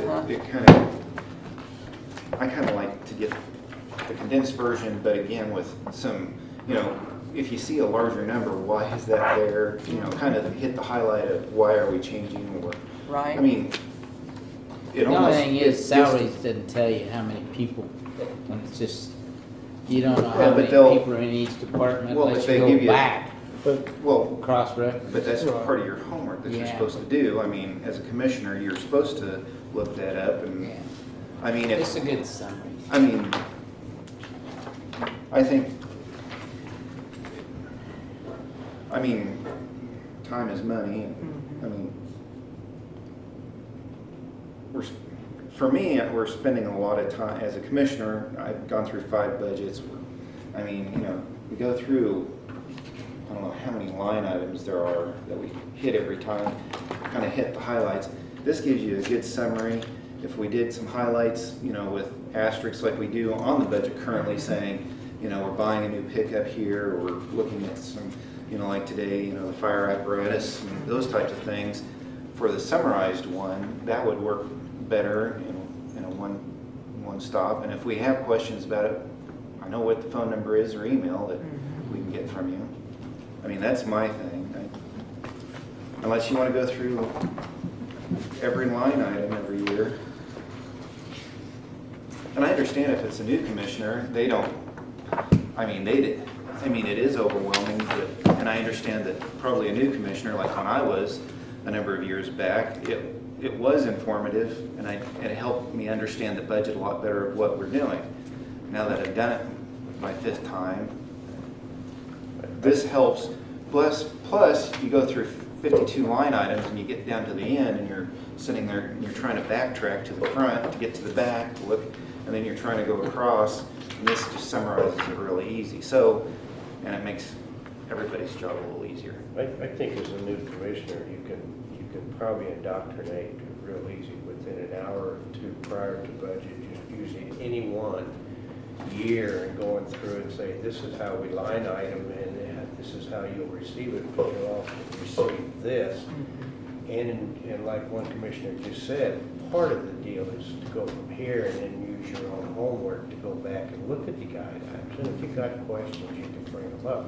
Because there's a lot of these things on here that are line items that are important, but yet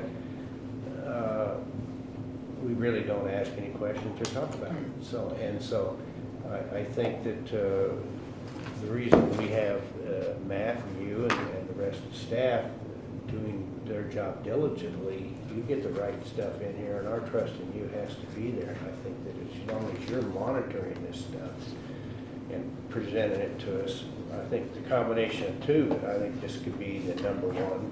And then if I want to sit at home, then I could use the backup. Well, I can go back in here and look myself to see what an individual's making or what they're buying and new equipment, stuff of that nature. Well, I guess it goes back, are we, as a city commissioner, we're at the 30,000 foot level. This gives us the 30,000 foot level. Are we literally going to go line item by line item like we normally do and say, well, I don't like line item in this department, why are we spending it, it raised from 2,000 to 3,000. Well, why, our overall goal is to push the community forward, and our 6 goals that we have, here's the budget to do it. I think digging through every line item and you telling us every line item gets to almost be tedious. It might be great entertainment for the viewing audience that's sitting out there in TV land, but I doubt it. Again, I think if we have an overview like this, it gives us a good summary of the whole budget. It gives us the last, 2 or 3 years of where we're at. Again, if there's something that's bigger or different, then you can give it, you can give us the asterisk marks or the highlights. Again, if we do have an issue about that department or that thing, that's what you're giving this full part about it. And our job is to go back, and if we do have an issue, we look in it as our homework. But again, like Commissioner Dale said, that's what we pay you guys to do. Is we give you the direction, and you keep us from, well, we set the budget, and you keep us from going broke or putting us into bankruptcy. There you go. Well, thank you all for giving us your thoughts. Sitting here arguing. Yeah, I don't think it's, ultimately I'm responsible for presenting you all the budget, and I just wanted to pick your brains and hear all of you give some input as to what might be helpful or not helpful, and you've done that, so it sounds like thank the majority is more of the this, then, I mean, you'll still provide us this, but it's more. May try some new things next year. All right. We've got Yeah. some things to think about. Very good. Thank you very much. Thank you. Thanks for all the directions. Yeah, concludes that agenda item, and that means, Mayor and Commissioners, if you're ready to move on, we're ready for item 11E. Governing bodies asked to consider redirecting the use of 2015 KDOT Fund Exchange Program money from the previously approved projects to a different project. Steve? Sam? Madam Mayor, I need a Commissioners, good afternoon. Yeah, you need it. Like Matt said, we're in front of you to ask for your consideration of redirecting the 2015 KDOT Fund Exchange Program. Back in February, you authorized us to get an application. Also, you authorized us to use those funds to rebuild Buffalo Jones Avenue 5 points to 13th, and then from 8th Street to Main Street. Since then, we've had a construction going on Emerson, the neighborhood Walmart. Emerson has some major pavement failures, base failures, and we are here to ask you to redirect those funds over there. Both projects are going to cost about the same. That would be our first alternative. The second one is to defer this action to a later date. And then also in visiting with Melinda and Steve today, if you're still interested in the Buffalo Jones project and this project too, there may be a way to pay for that in the bond issue too. When you look at the bonds, this would fit into a discretionary bond, so you could do both projects when you go looking at that at a later date. So staff recommends that we redirect it, but you do have the option of looking at both of the projects in a single year. What budget would the bond cost be in? It would, the payment would be in 2016, and it would be roughly about $35,000 annually. What actually was it, what were you gonna do on this Buffalo Jones from 5 points to 13th?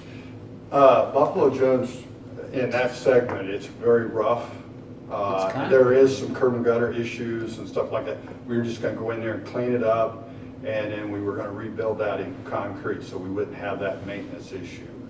And then the east side to Main Street, we have some functional problems there. The lanes don't actually line up like they're supposed to. We would correct that. We also have some drainage issues at the east end. Both of those segments of streets could last another year if we had to, or a couple years, depending on the next time we come in front of you for this federal exchange. We could have other streets that are higher priority because they're falling apart. So the Emerson Street will be used by delivery trucks after the store is done? Yes. And so we would, even though the heavy traffic wouldn't necessarily stop, we would do the rebuild after the construction is done, or right towards the end of construction or whatever, so that it didn't get torn up by the tail end of construction or something like that. Right. We would like to do it and time it with Walmart so that we have the street done when they're ready to move in. Right. So it'd be later in the year. This stretch of road on Emerson, we have had problems in the past, because when you're getting a driver's test for a truck to get your CDL, this first block is what they drive on, and so they've been tearing it up. And over the last 10 years, 12 years, we spent a lot of money patching it, crack sealing it, trying to keep it in good condition. The standards for how we build streets now have really changed since this one was built in '82. So it just was not designed for truck traffic. And that includes a little bit of work there on John Street. Yeah, John Street's doing fairly well for the truck traffic that's on there. The only problem we're having is right at the beginning and the end where they do their turning movements, the trucks are peeling asphalt out. So we would recommend to go 67 feet on one side, 58 on the other, where the trucks are making that movement, and we think we can make, John's would last a long time after that. Well, I'd make a motion that we redirect the KDOT funds to the Emerson Street improvement. Second.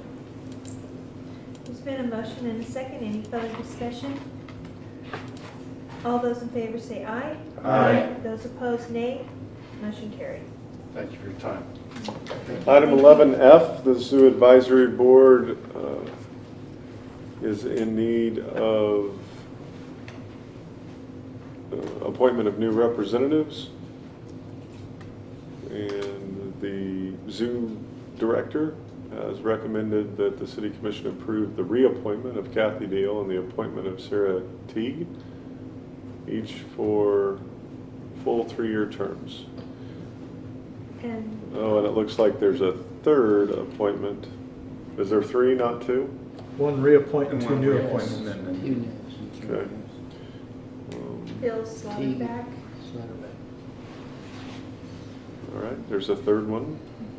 Yeah, Rika, and appointment of Phil Slaughterback to fill a remaining 2-year term. I make a motion that we approve the recommendations to the Zoo Advisory Board. Second. There's been a motion and a second. Any further discussion? All those in favor say aye. Aye. Those opposed, nay. Motion carried. With that, I think we're ready for the consent agenda, items G1 through 8G. Madam Mayor, I make a recommendation of approval of the consent agenda G1 through 8G. Second. Been a motion and a second. Any discussion? All those in favor say aye. Aye. Those opposed, nay. Motion carried.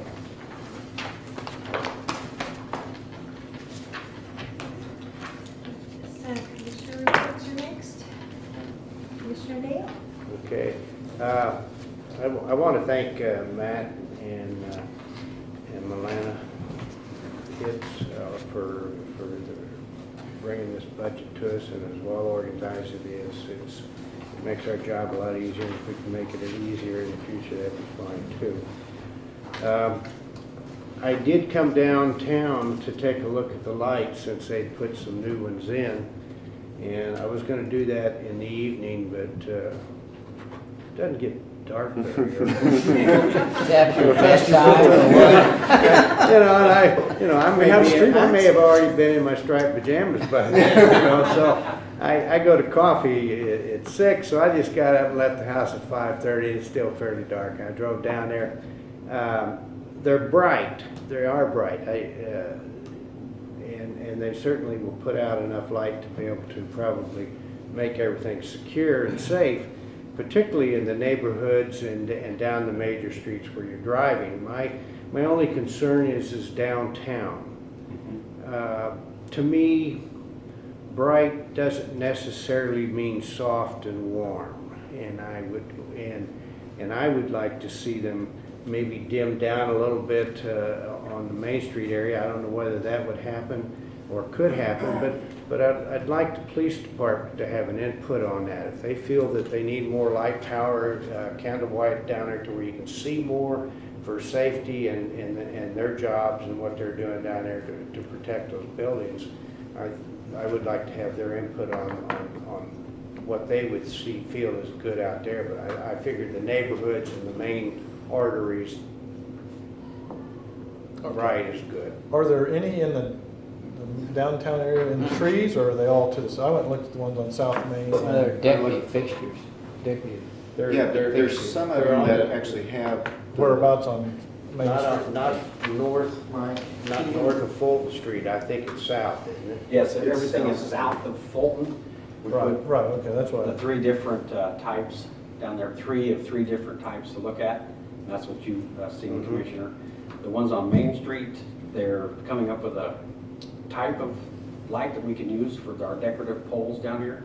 And when we get those and put those in, then absolutely we want to see if you guys like those lights. That's the one I'm I think it's interested great. I mean, that police, they can check it out too and tell us, yeah, they think they're bright enough or not bright enough. And also there's second-story residential too. How Yeah. that light is directed, I think, will be important. Okay. down. I like the street lights. Is the commission kind of in charge of judging like A, B, C, or which ones that we like or not like? Because I drove down there the other night. I was up a little later, so I drove down there. But it seems like the ones right off of Main and on Maple seem to be bright. I mean, seem to have a brighter intensity that cover a larger area than the ones back further on Santa Fe. I mean, those they put out kind of the same light, but they don't cover the area as much as the ones closer to Main, and the ones on Main Street cover a wider area as well. So. All three of the categories have a different wattage that comes with them. Okay. So 3 of them are going to be brighter than the next 3, which are brighter than the next 3. I like the ones that were brighter, that put out a larger area, that covered a larger area than, I mean, I understand the other ones were fine, but they didn't cover as much of an area as the ones that were closer on Maple and on Main. Okay. The only thing I have left is that now that Commissioner Cessna informed him he was younger than me and could stay up, I'm done. Commissioner Law? I'd just like to say thanks to Lalo Hogan for being such a good type employee that's thinking about all that safety things and watching out for his fellow workers, and so congratulations to him on his award. At noon, I went out to the Buffalo Dunes. The Kansas Junior Golf Association is in town, or apparently a week plus, some of them. And but tournament play is tomorrow and Thursday, and with the championship after the cut on Friday. But never, just amazing the things that are going on in Garden City and Finney County that you don't really realize. There's 120 kids, and Mayor Dahl, I'm probably stealing your thunder here. I apologize for that. So I'll leave some of this good stuff. 120 kids from a lot of places here, and their families, and the staff of the Kansas Junior Golf Association, and the National Junior Golf Association is amazing, and what all they had going on out there. So that place is crawling with people and lots going on, and so that looked like a fun deal. They're catching some really nice weather, and a couple of the main staff people said they really look forward to coming to Garden City and Buffalo Dunes, and where that they put their names down each year ahead of time to make sure that they get assigned to that particular tournament. So, and there's some talk about it coming back next year. So that's all I have. Mr. Fankhauser? Well, we had a nice ride down Main Street Saturday. I couldn't believe how big that parade was. It's got to be one of the bigger ones. And I had pancakes before, and that's got to be the biggest line I've ever stood in. That was amazing. I don't know how many people they fed, but it had to be a lot more than last year. And but we had a good time. Didn't have any wrecks. Has that been a problem in the past? No complaints. Or were you concerned with the guy that was driving? Yeah. So anyway, that was all. So that's all I have. Commissioner Cessna? Kind of going along with Commissioner Law, Lalo Hogan, the safety award. It's very important to, have staff members always looking at ways to improve. And, we got reminded that with our audit, where we are at the same amount of employees that we were 10 years ago, and it just shows that we have an outstanding staff that's always trying to improve and be more efficient. And the safety awards that way, where when you're safe at doing your job, you're being efficient at your job as well. And it's great to have other employees making recommendations and recognizing our fellow staff members. Want to also saw we had a news release that Ali Medina is going to be our new Human Resources Director, so congratulations on that.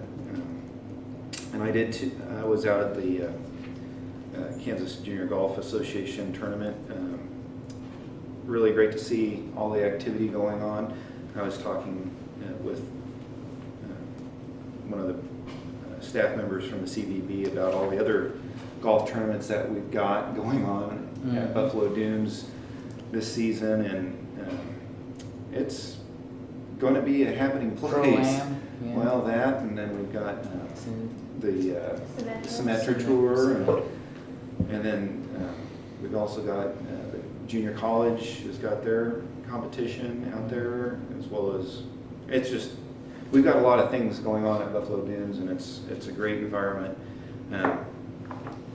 I also heard that our internet access is up and running out there. Is that correct? It is. And I hear that it's going very well. So far, so good. All right. Toby was actually able to shut off the sprinkling system from his house the night we got that in Turin. The real test will be tomorrow. I'm going to go out. They told me to go out and try to watch Netflix, sitting in the clubhouse, and see if it will run. That's the real test, I guess. While all those people are there also trying to watch. Well, that's why they wanted. That's why they wanted it done then. So is Toby even at work? Is he just stay home? Work at push a button. Work at his basement. I saw him install a satellite receiver on a mower, so. Yeah. That's all I have. Thank you.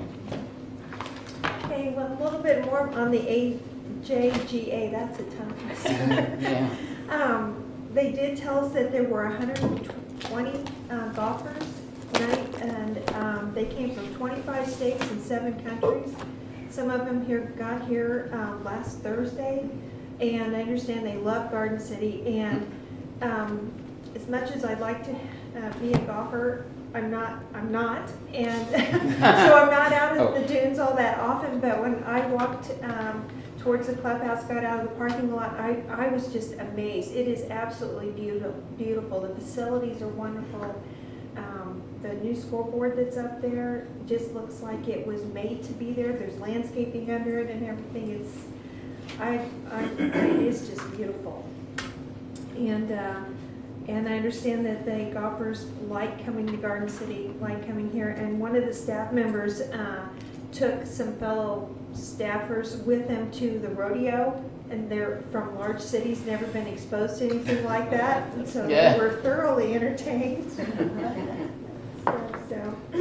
And Cole told me that there were a couple of local golfers that have qualified, so. That's great. Which is good. And I'd like to congratulate Lalo Holquin on his Safety Recognition Award. I'd like to thank Representative Dahl for stopping in and giving us a report on the end of the session. I'd like to thank Sam Mills from KMEA and John Prajewski from, I hope I said that right, with JK Engineering Consulting on all their work on behalf of our city and helping us with our energy needs. And I want to thank Charlie and Teresa and their staff from Liz Hooper and Dick for their audit. And I'd like to also thank Melinda and Matt and his staff for all their work in putting that jigsaw puzzle budget together. I mean, there's a lot of moving parts, so thank you. I think that's it. Is there anything else? All right. Guess we'll call this meeting adjourned.